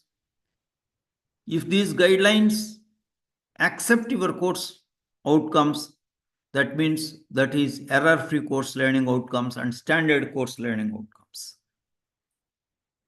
Any subject content discussed in the class and is remembered and recalled by the student, the cognitive level is remember only. The cognitive levels apply, analyze, evaluate, and create always refer to the unknown context, familiar but not discussed in the class. In the students' projects, mini projects or major projects, there is a large scope in the learning outcomes for higher cognitive levels such as create level and evaluate level. Therefore, the cognitive level of each learning outcome has to be understood by the teacher thoroughly while formulating learning outcomes of any course, and it must be mentioned against that learning outcome. The students will then be able to understand clearly as to what cognitive level they have to reach in that particular learning outcome. Now, you see, my dear friends, now I have given the guidelines and I have given the explanation of each of the guidelines. Now, you can see some examples of course learning outcomes. So I have given examples, one in engineering, one in science, a few in social sciences, 1 or 2 in humanities, like that. Because there will be diversity of participants. In order to relate, you relate yourselves, because if there are 80 participants, I cannot give suitable to all 80 courses. So based on the examples given, relate yourselves to your own courses. Course name, design and analysis of algorithms.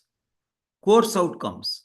After completion of the course successfully, the students should be able to, that is the common stem. This is the common stem. Then demonstrate is the action verb. A familiarity with major algorithms and data structures. So this is the action verb and this is the subject content. The action verb and subject content together is called performance part. So this course outcome consists of only performance part. What is the cognitive level? Understand is the cognitive level. That is mentioned within the brackets. Then let us see the second course outcome. Apply important algorithmic design paradigms and methods of analysis. Cognitive level is apply level. Third course outcome. Analyze the asymptotic performance of algorithms. Cognitive level is analyze level. Fourth guideline, fourth course outcome. Write rigorous correctness proofs for algorithms. Cognitive level is apply level. Fifth one, synthesize efficient algorithms. You can see here, without any error. When I say without any error, it is the quality parameter. That means it is criterion part. Then you can see here, in common engineering design situations, that is the context.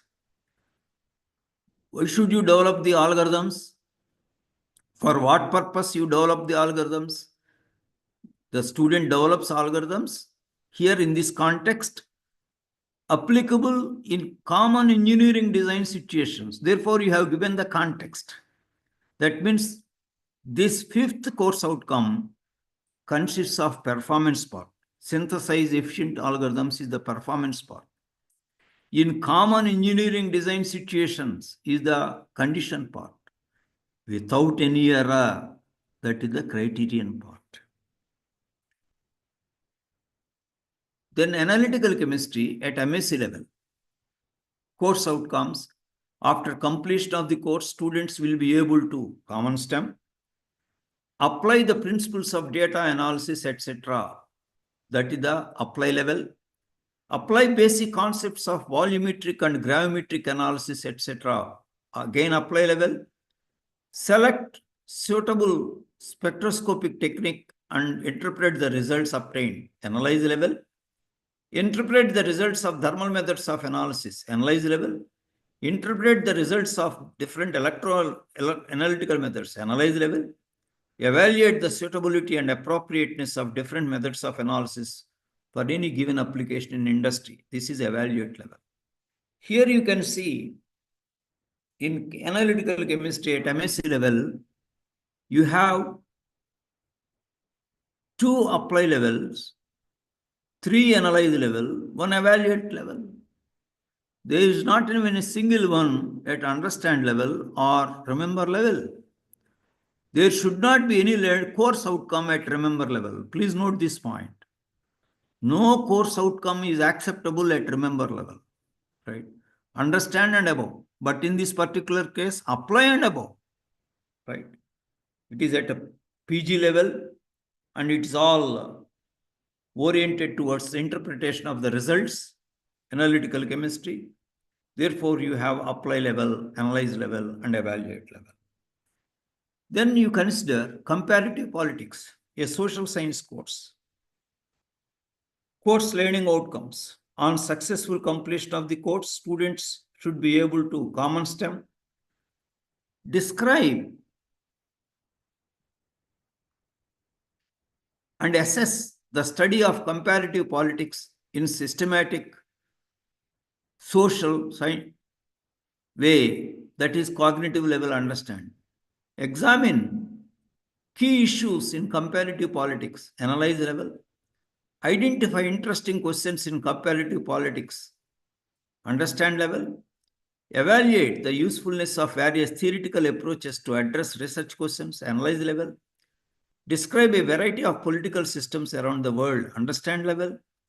Explain how democratic and non-democratic regimes emerge and survive, understand level. So even in social science course, political science, you have 3 understand level and 3 analyze level. It is possible, sir. Out of 6 course outcomes, even in social sciences, it is possible to write 3, at least 3 analyze level and apply level. Please note this point. Even in history, in one of the workshops, a history faculty member asked me, how can we write course outcomes in history at apply and analyze level? Then I have shown him examples. He was very happy, and then he modified the course outcomes. Then classical sociology theory. After completion of this course, the students will be able to common STEM, articulate classical sociology theory, cognitive level, understand level. Explain how classical sociology theory is still understood by contemporary scholars, understand level. Analyze original source material in the form of monographs and articles by thinkers like Marx, Weber, Durkheim, Simmel, Du Bois, and others from 19th century to mid-20th century, analyze level. Apply classical social theories to current social problems and issues, apply level. Construct outline of the history of the emergence of the discipline of sociology, analyze level. You can see here in this particular case, out of 5 course outcomes, 2 understand level, 1 apply level, 2 analyze level for sociology, classical sociology. Then educational psychology. Analyze the class. After completion of this course, students will be able to common STEM. Analyze the classroom process, including teacher effectiveness, school organization factors, etc. Analyze level. Critically evaluate psychological methods, models and methods of assessment, etc. Evaluate level. Demonstrate a critical understanding of psychological interventions with students with additional support needs, including learning and behavioral difficulties, right? Again, understand level. Demonstrate a critical understanding of the psychological theories involved, behavior, example, behaviorism, social learning theory, etc. And relate these theories to practice, apply level. Because once you have mentioned relate these theories to practice, that means apply level. Explain how to measure and empirically research issues within educational psychology using appropriate research methods, cognitive level, understand level. Here also you have understand level, apply level, analyze level, and evaluate level. Then principles of management. It's a very standard course.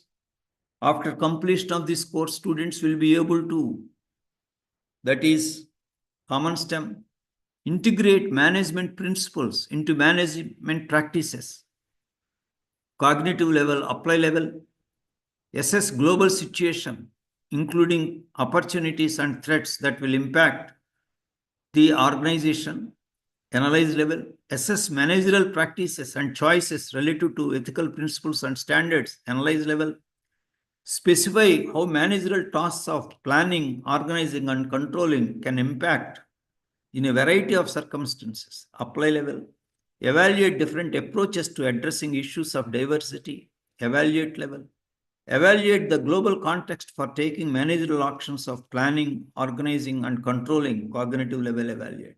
You see, principles of management course, all apply, analyze, and evaluate levels, which is a very, very standard course with standard course outcomes. Then now let us come to humanity category. For example, English literature, plays of Shakespeare.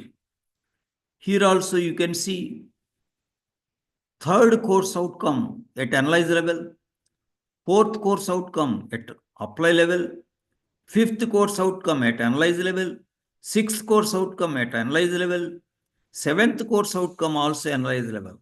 English literature, for that matter, any literature, Hindi literature also. You can write the course learning outcomes most of them at analyze level. Please note this point. I was involved in guiding the course learning outcomes for English literature, Hindi literature, and Telugu literature in University of Hyderabad. All course outcomes we have written at understand level, apply level, and analyze level. Right? It is possible. Then English for technical communication. This is one course which is used in many engineering colleges in the first BTech program and even arts and science colleges also. English for technical communication.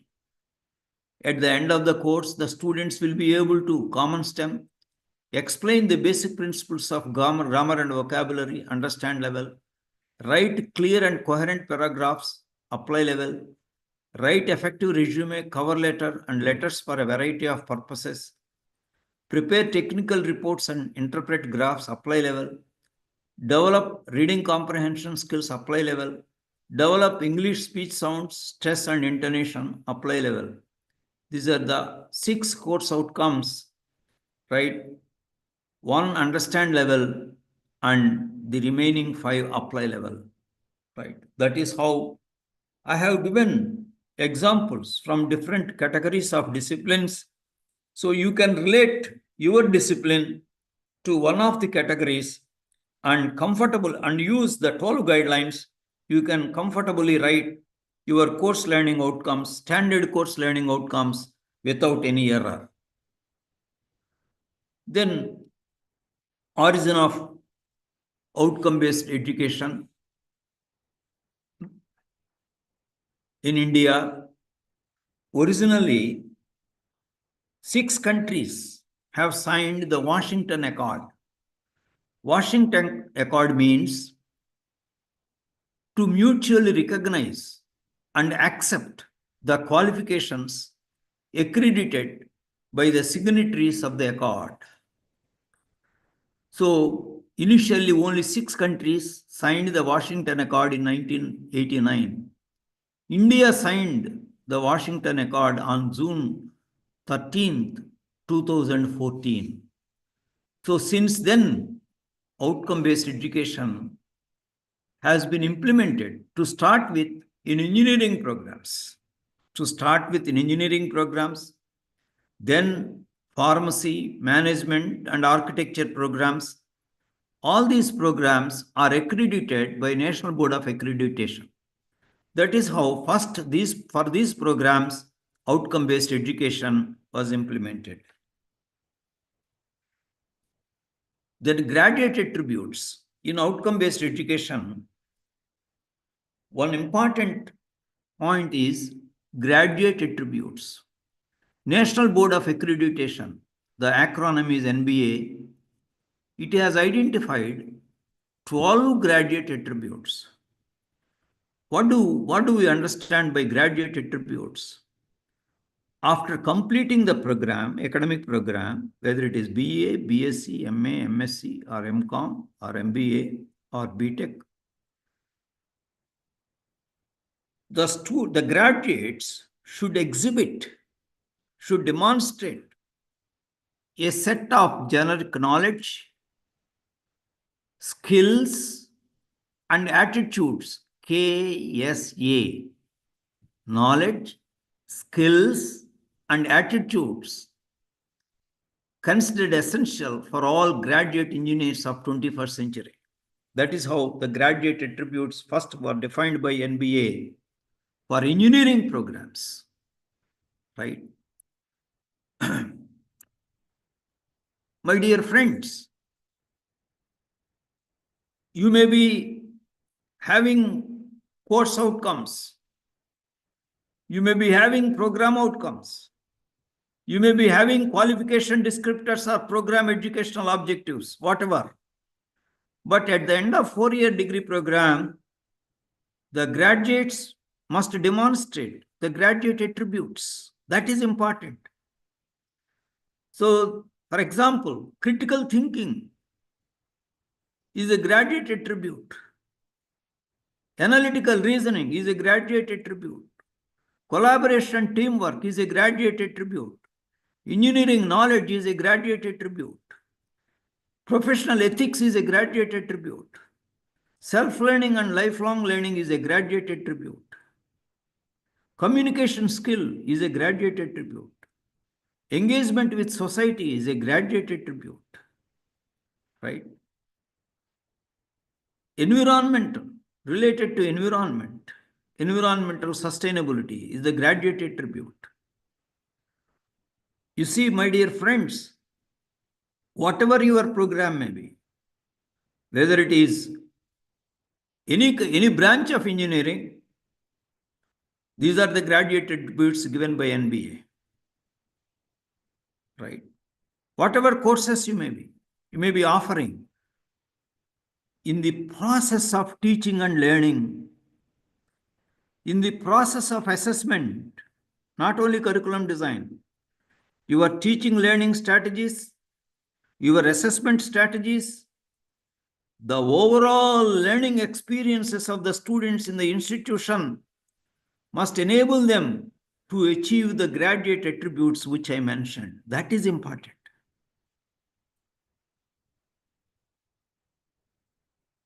Right? That is important. It is not only your disciplinary knowledge. Students will achieve disciplinary knowledge by attending your courses. It's not only that. Professional ethics is a graduate attribute. Communication skill is a graduate attribute. Self-learning and lifelong learning is a graduate attribute. How can the students achieve all these graduate attributes?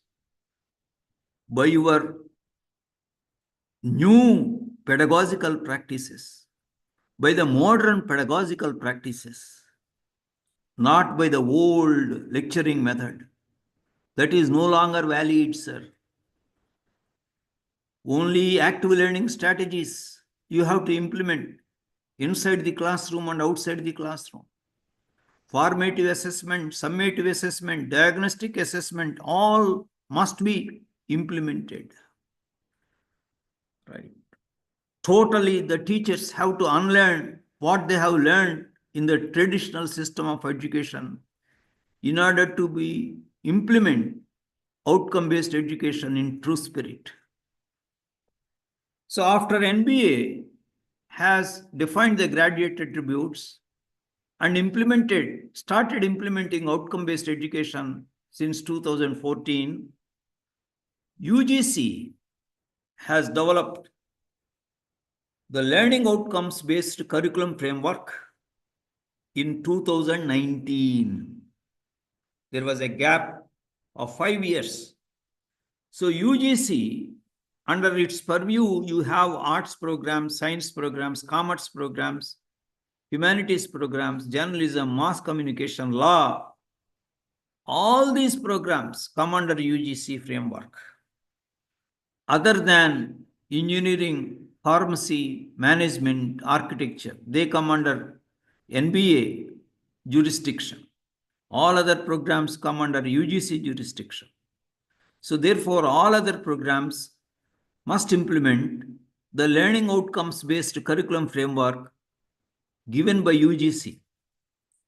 But the participants will be from diverse disciplines. 80 participants mean from different disciplines. Therefore, I shall explain both the frameworks, NBA curriculum design and also UGC curriculum design. So graduate attributes given by UGC framework in a simplified form, applicable for all disciplines, whether it is in UG or PG, all disciplines.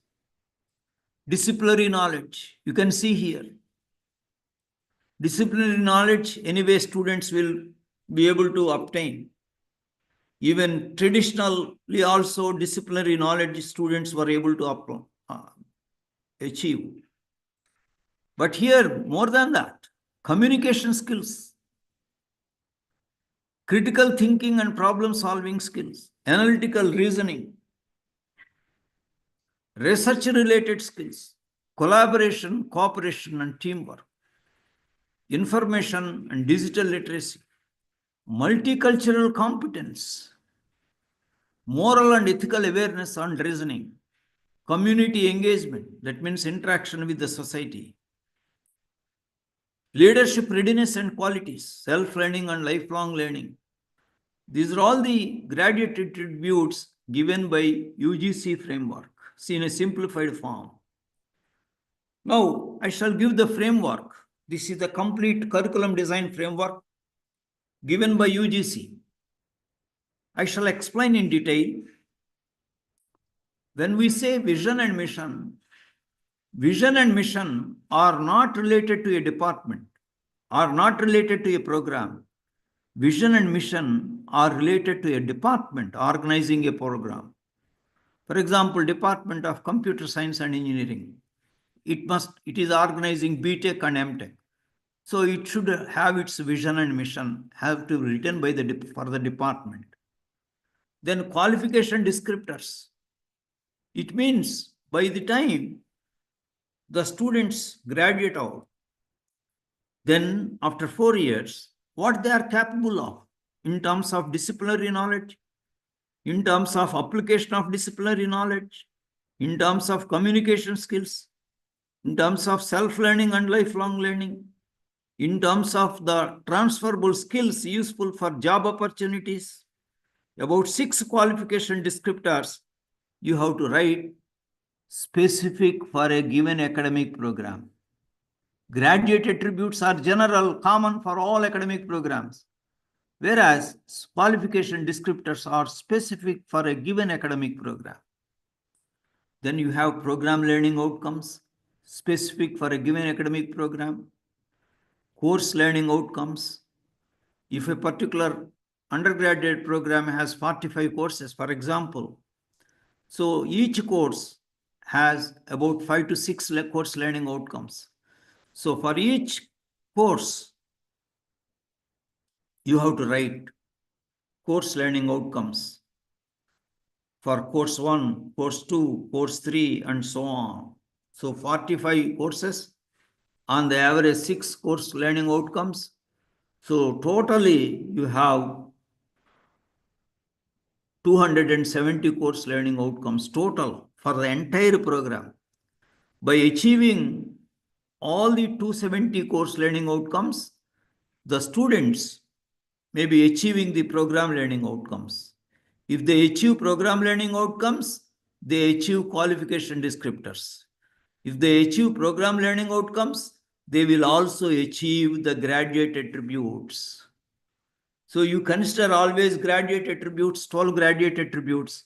Accordingly, you have to write the 12 program learning outcomes. Every graduate attribute must be reflected in the writing the program learning outcomes. This is the framework given by UGC. Now let us see the framework given by NBA. I have already mentioned NBA framework is applicable for engineering, pharmacy, management, and architecture, only for these academic programs.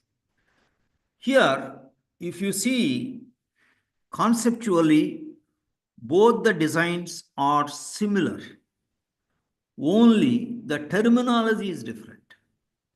In UGC framework, you call it qualification descriptors. In NBA framework, you call it program educational objectives. You call this as program educational objectives. In NBA framework, you call this program outcomes. In UGC framework, you call it program learning outcomes. In UGC framework, you call it course learning outcomes. In NBA framework, you call it course outcomes. Only the terminology is different, but both the frameworks are similar. Now, I shall explain how to write. Now, what I have explained is what. But what is important? How? How to write the vision and mission statements. How to write qualification descriptors. How to write program learning outcomes. How to write course learning outcomes. Of course, I have already explained. Now I shall explain the other three. Vision and mission statements are related to the department. not to a program. Please note this point. Vision is a futuristic statement that the department would like to have to achieve over a long period of time, maybe 5 years from now, for example. And it is generally written in a single sentence, not 2 sentences or 3 sentences. You combine all of them into a single sentence. That is the general format followed all over the world. Then mission statements of the department are the means to achieve the vision. 3 to 4 mission statements are to be written. So mission statement 1 related to human resource development through teaching programs offered by the department or center. Mission statement 2 related to research. Mission statement 3 related to extension programs, sponsored research projects, training programs, etc. as applicable. Mission statement 4, collaboration with other international or national organizations. Suppose autonomous colleges and universities, all the 4 mission statements are relevant. Suppose affiliated colleges, some of them do not offer doctoral programs, then mission statement 2 is not applicable. That is the reason why I have mentioned 3 to 4 mission statements. For example, I am giving you an example of vision statement and mission statements of Central University of Karnataka for Department of Chemistry, because I was their consultant. So these are the good model vision and mission statements. Therefore, I am presenting before you. Vision, vision and mission statements always start with the 2. Please note this point. Course learning outcomes always start with the action verb corresponding to the cognitive level, whereas vision and mission statements always start with the 2. Vision statement to be one of the well-recognized departments of chemistry for higher learning in India and the world in terms of producing skilled and employable chemists, researchers, teachers, and entrepreneurs who are go-getters in meeting the challenges of industry and society.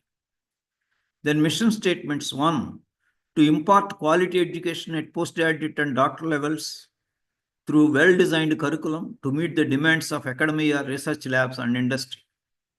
Mission statement 2, to provide the state-of-art research facilities to carry out pioneering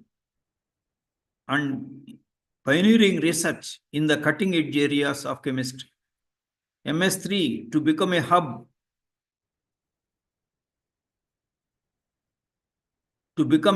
for human resource development and sponsored research projects with funding from national and global agencies. Mission statement 4, to associate with national and international reputed institutions to achieve excellence and collaborative research, right? Towards excellence and collaborative research. These are the vision statement and 4 mission statements, which are model vision and mission statements based on your vision, based on your mission statements. You can draft very good vision and mission statements, standard vision and mission statements. You may be knowing vision and mission statements carry weightage in accreditation by NAC and NBA. Then program educational objectives, PEOs, that is NBA terminology, qualification descriptors, that is UGC LOCF terminology. The qualification descriptors or program educational objectives reflect the academic standard for a specific qualification in terms of the levels of disciplinary knowledge, skills, all kinds of skills, including communication skills, competencies, attitudes, and values that the holders of the qualification are expected to demonstrate. Now, I have prepared a format, a template for writing the qualification descriptors. If you follow the format, even a newly recruited teacher, newly recruited assistant professor can comfortably write the qualification descriptors of the academic program. So whatever is mentioned in black you can retain as it is. You don't have to change anything. It is common for all the disciplines. Whatever that is mentioned in red, you incorporate with the material related to your academic program. That's all. For example, QD qualification descriptor 1, demonstrate comprehensive knowledge and skills in areas.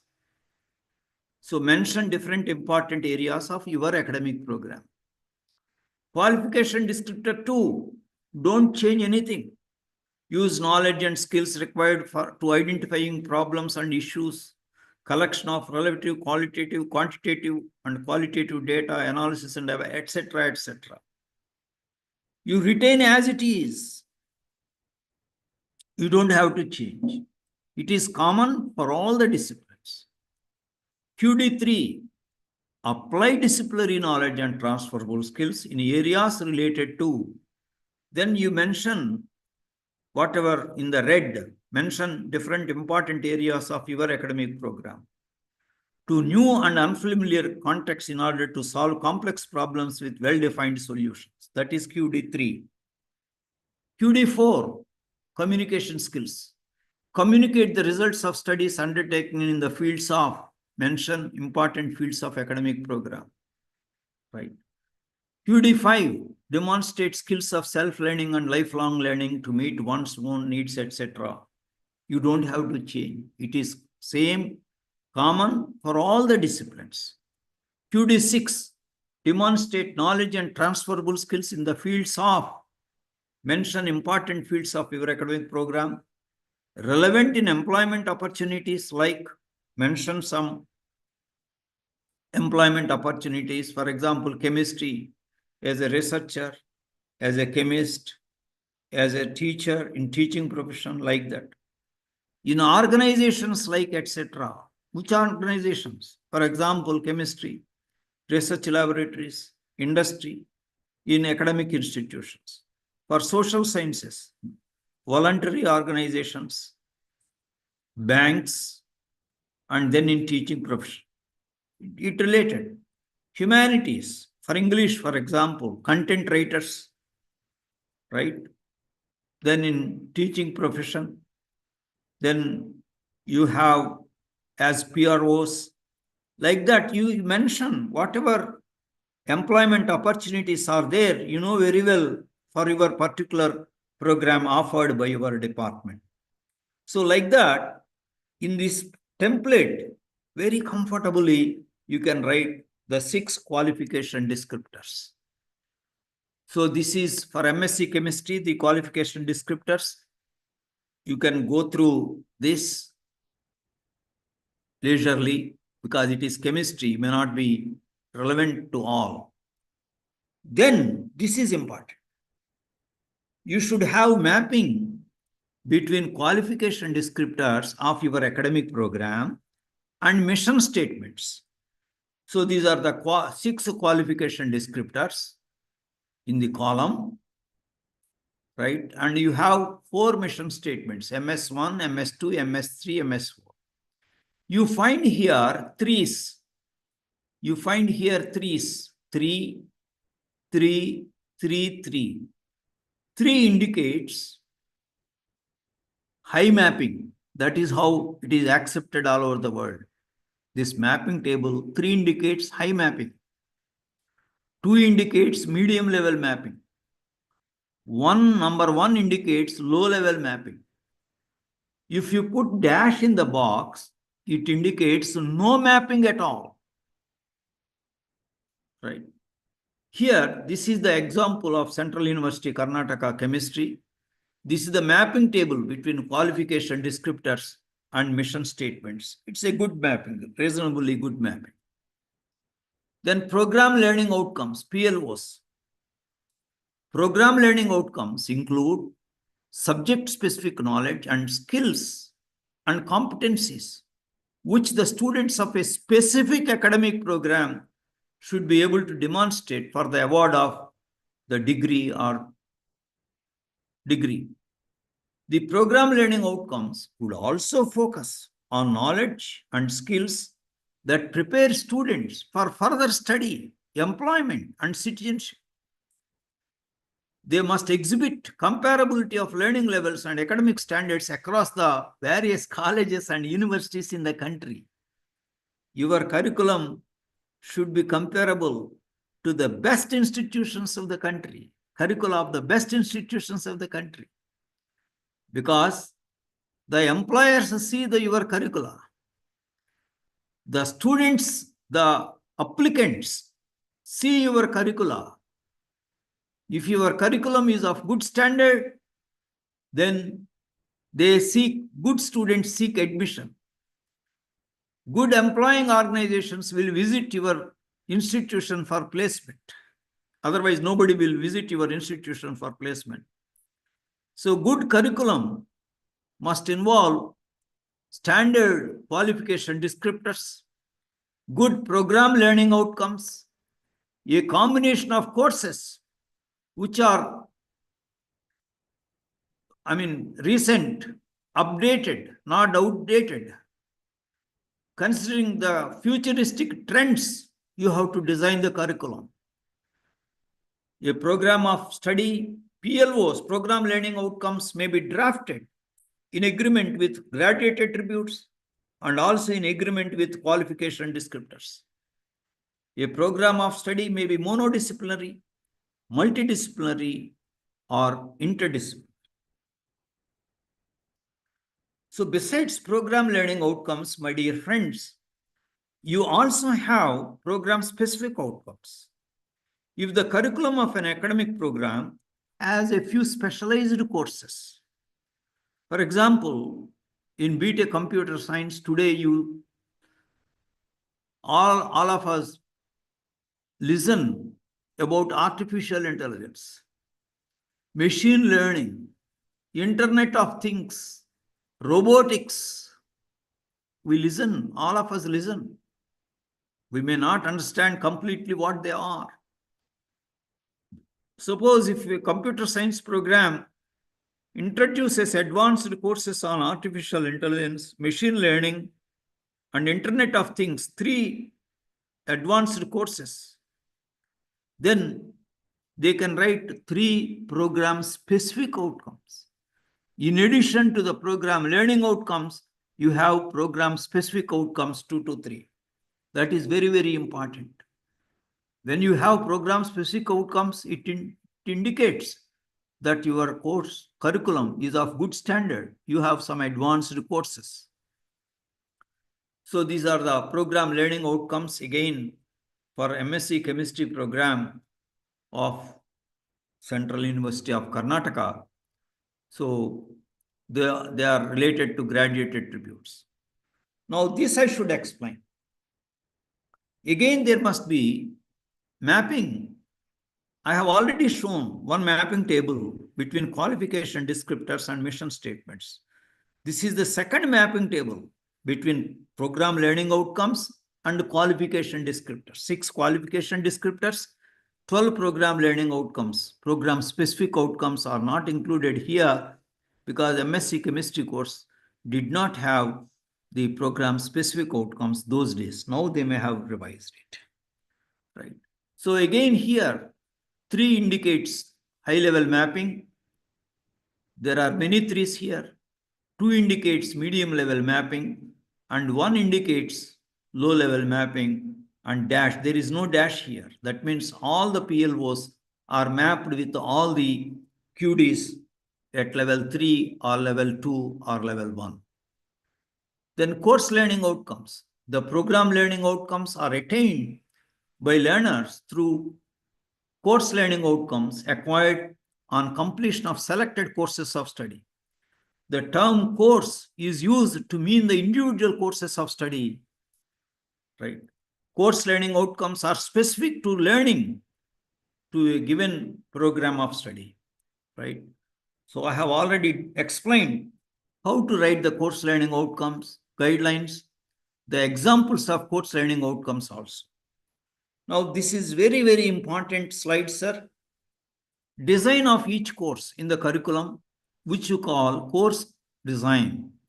A good course design consists of the following components. The first one, prerequisite knowledge.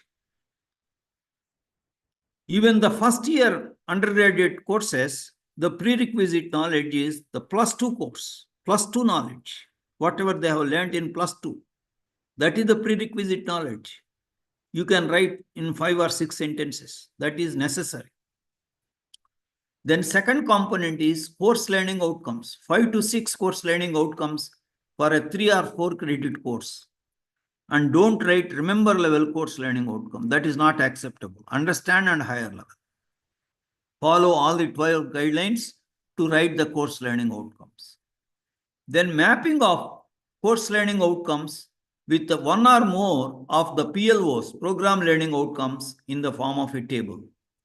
Then fourth component, detailed syllabus including references. Fifth, teaching learning strategies in brief. You can mention the names of the teaching learning strategies. That is sufficient. You need not write essays. Just 5 to 6 lines. Active learning strategies, for example. Inductive method. Group discussion method. Case study method. Experiential learning method. Learning by doing method. Project method. Like that, 5 or 6 sentences, you can mention the names of the methods. Especially all teaching learning strategies must be active learning strategies. Please note this point. Don't mention the lecturing method. That is not acceptable. Lecturing will be there. You cannot avoid lecturing. But along with lecturing, you will be implementing active learning strategies. Activities by students doing activities, problem solving, group discussion, question answer session. Those are all active learning strategies. So you have to mention the word active learning strategies and implement that. Then assessment methods and weightages in brief. Right? So that also must be, the entire course design must be shown to the students on the first day of the instruction. They should know the teaching learning strategies. They should know assessment methods and weightages in brief. What is the frequency of assessment? How many marks for tests, midterm, unit tests, end semester? Assignments, mini project, term paper. What are the kinds of assessment you are planning? Here, end semester weightage and then schedule can be uniform for the entire institute, and midterm examination can be common uniformly with weightages for all the entire institute. However, at least for 20 marks, the flexibility can be given to the teacher. There should be a combination in the continuous evaluation. Out of 50 marks, 30 marks you can have for the midterm examination. The remaining 20 marks you can give to the discretion of the teacher. He can conduct the tests. He can conduct a mini project for the 20 marks, or 5 marks for assignments, 15 marks for tests. There can be flexibility. Uniformity is important in some cases, but in some areas, flexibility is also necessary to improve upon creativity, because you are dealing with diverse courses. All courses need not have the same kind of assessment. That kills the creativity in learning. Then this is the template. I have given here the entire template. Learning outcomes based curriculum framework. Curriculum design in higher education. This template is common for any program, BTech, MTech, BPharmacy, MPharmacy, MSc, MA, MCom, BSc, BA, BCom, BBA, BSc Ed, LLB, LLM, for all programs, any program. This template is common template. I have designed and I am presenting before you. Name of the department, vision statement, single statement, mission statements, 3 to 4 numbers. Then qualification descriptors, 6 numbers. I have already explained how to write. I have given the template also for this. Then mapping table between qualification descriptors and mission statements. 3 in the box for high mapping, 2 for medium mapping, 1 for low mapping, dash for no mapping. Then program learning outcomes, 12 program learning outcomes, 2 to 3 program specific outcomes. Then again another mapping table, program learning outcomes and program specific outcomes and qualification against qualification descriptors. Again in the box, 3 for high mapping, 2 for medium mapping, 1 for low mapping, and dash for no mapping. So this is the course design. You have here course code, title of the course, LTP, L stands for lecture hours, T tutorial hours, P practical hours, or field work or community, number of credits. Then prerequisite course or knowledge, course learning outcomes, 5 to 6 for a 3 to 4 credit course. Then again, table, mapping table between CLOs and PLOs and PSOs. Here, one common mistake that is done by most of the faculty is you are filling this table only by using course learning outcomes per se.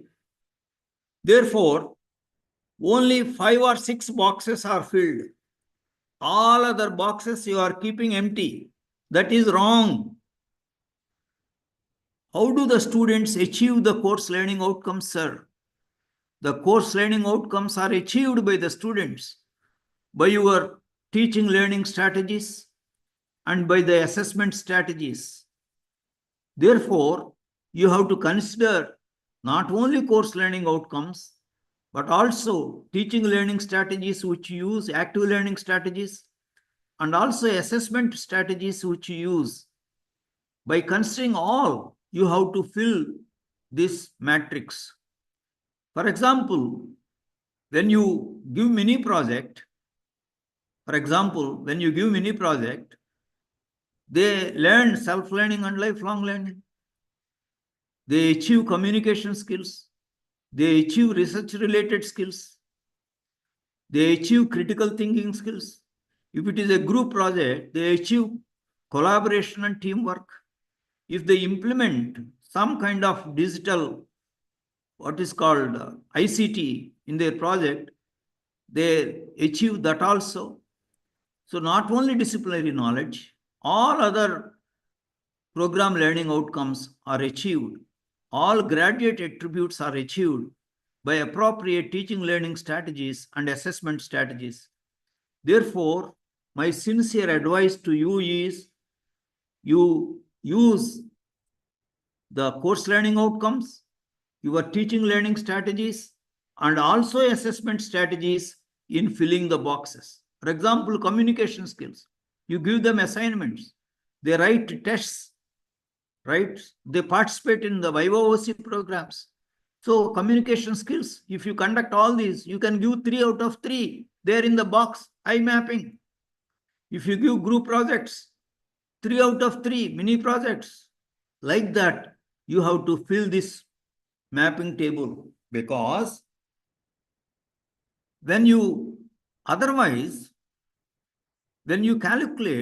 the attainment of program outcomes, there will be problem. Many boxes are empty. Then how do you calculate the attainment of program outcomes, which is mandatory for NBA accreditation or NAC accreditation, right? Please remember this point. This mapping table is most important for calculation of attainment of program learning outcomes. Then detailed syllabus. So here also there need not be uniformity, that all the programs should have only 4 units or 5 units. There can be a range, 5 to 6 units or 5 to 7 units, or 5 to 6 units is a good range, because you are mentioning 5 to 6 course outcomes. Therefore, 5 to 6 units division is a good range. Then teaching learning strategies in brief, assessment methods and weightages in brief. Drafting syllabus, salient points. It must be student-centered syllabus. It should be of great relevance to the needs of the students by the time they graduate. The course learning outcomes and the syllabus must be discussed in the faculty meeting. Even the youngest faculty must be involved with the external experts from academia, industry, and employing organizations and alumni. Then in the board of studies, and finally in the academic council. The current and future trends in the discipline must be taken into consideration. Very important. Many teachers neglect this. The current and future trends by the time they graduate, how their knowledge and skills are relevant for their employment. Very important. The syllabus must not be heavy in outcome-based education, as active learning strategies are to be implemented in the classroom teaching, and it must be reduced in comparison to the traditional lecture method. For the purpose of calculation of credits, 1 lecture hour is considered equal to 1 credit. 1 tutorial hour is considered as 1 credit. 2 hours of practical work or field work or workshop practice or community engagement are considered equivalent to 1 credit.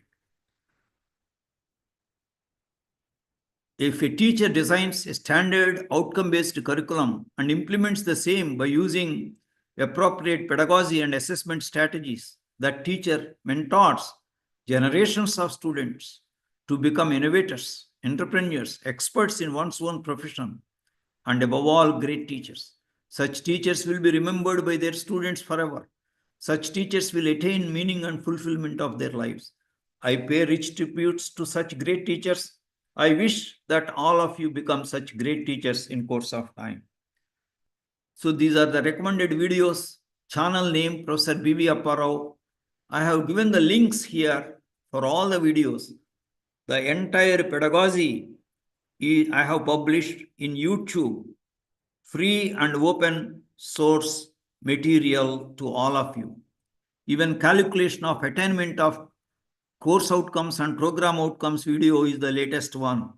Mapping of course outcomes with program outcomes. How do you do it? All that. So the entire pedagogy in outcome-based education is mentioned in the form of about calculation of attainment of course outcomes and program outcomes. Intuitive learning also is mentioned.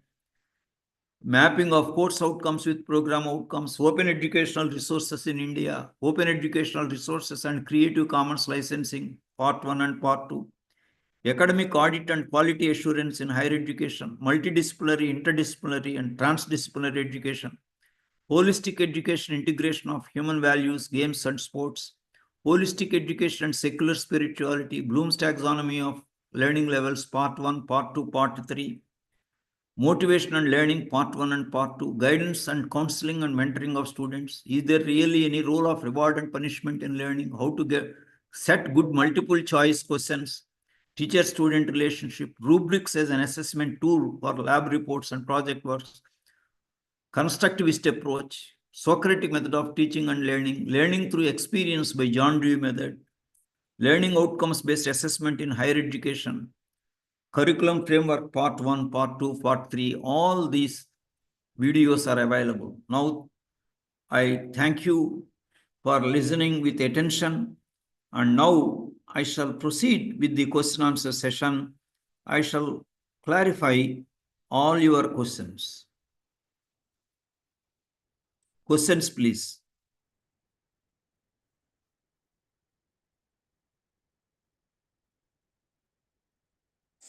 Participants, please ask.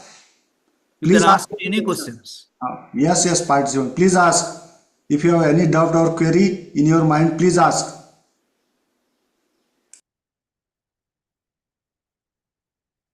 Any concern, sir? Any concern you have, any problem you have in curriculum design, you are most welcome.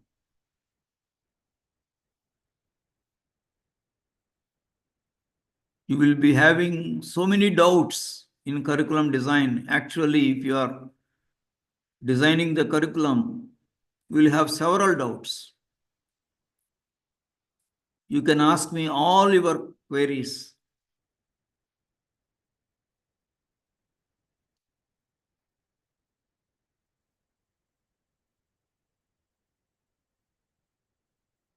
Questions, please.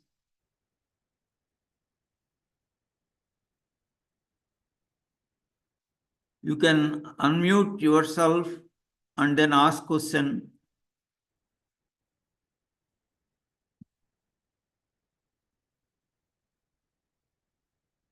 As per UGC guidelines, it should be an interactive session. There should be question answer session, and I would answer all your questions.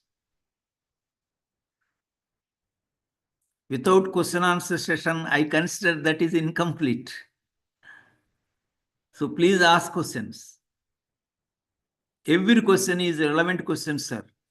No question is a relevant question.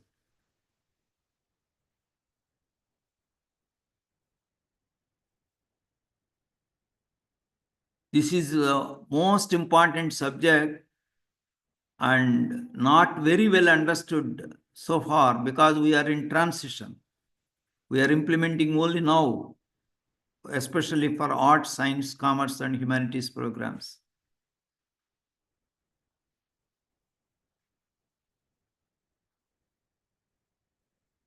Questions, please.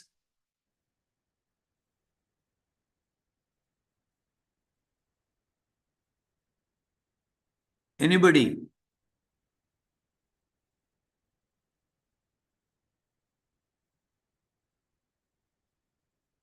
Actually, you have to nurture asking questions in your classroom. That is very important. Question answer method is the most important active learning strategy.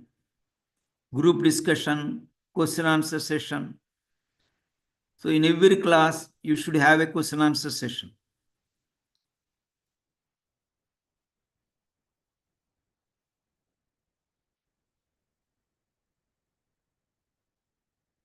Especially mapping course learning outcomes with program learning outcomes and program specific outcomes. Please be extremely careful. Once again, I am stressing the point.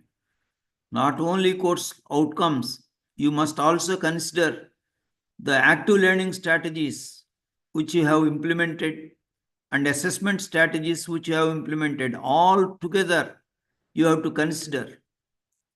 If you consider all together, many boxes will be filled with either 3 or 2. Very few boxes will be with the dash.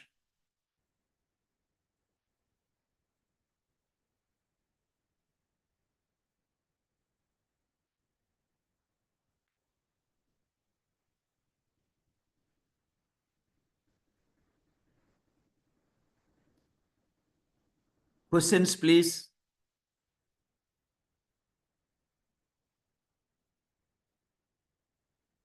In my regular class, it will be full of questions. If it is an offline session, definitely there will be several questions on a continuous basis. My lecture will not be like this at the end question answer session. Every 5 minutes, there will be interaction.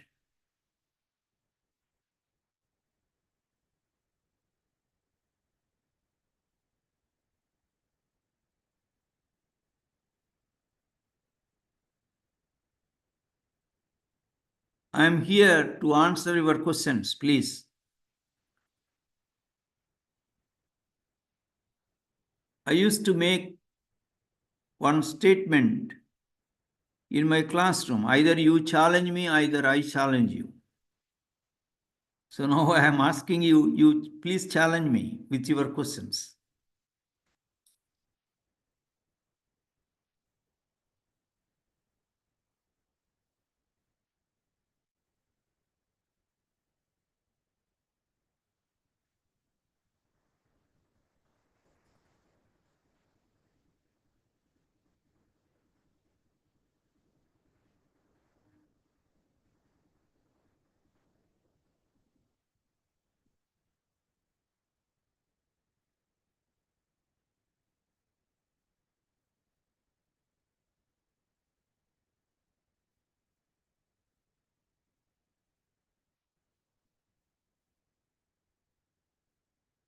Last call for questions.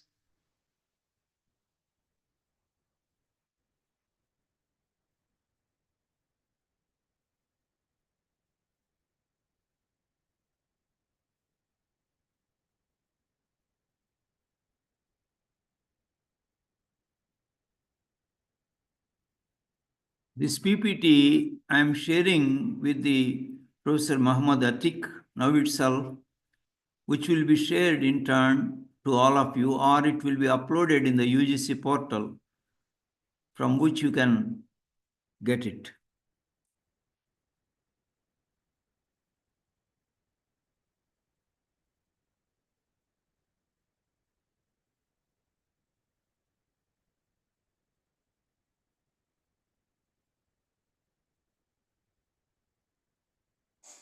So if no more questions are there, sir, shall we conclude, sir? Yes, sir. Yes, sir. So I express my heartfelt gratitude to Mr. Dr. Appara Boyapati, sir, for delivering such wonderful and knowledge imparting lecture. Thank you very, very much, sir. And with this, I declare that this session is over, sir. Thank you, sir. Okay, Thank sir. you. Right.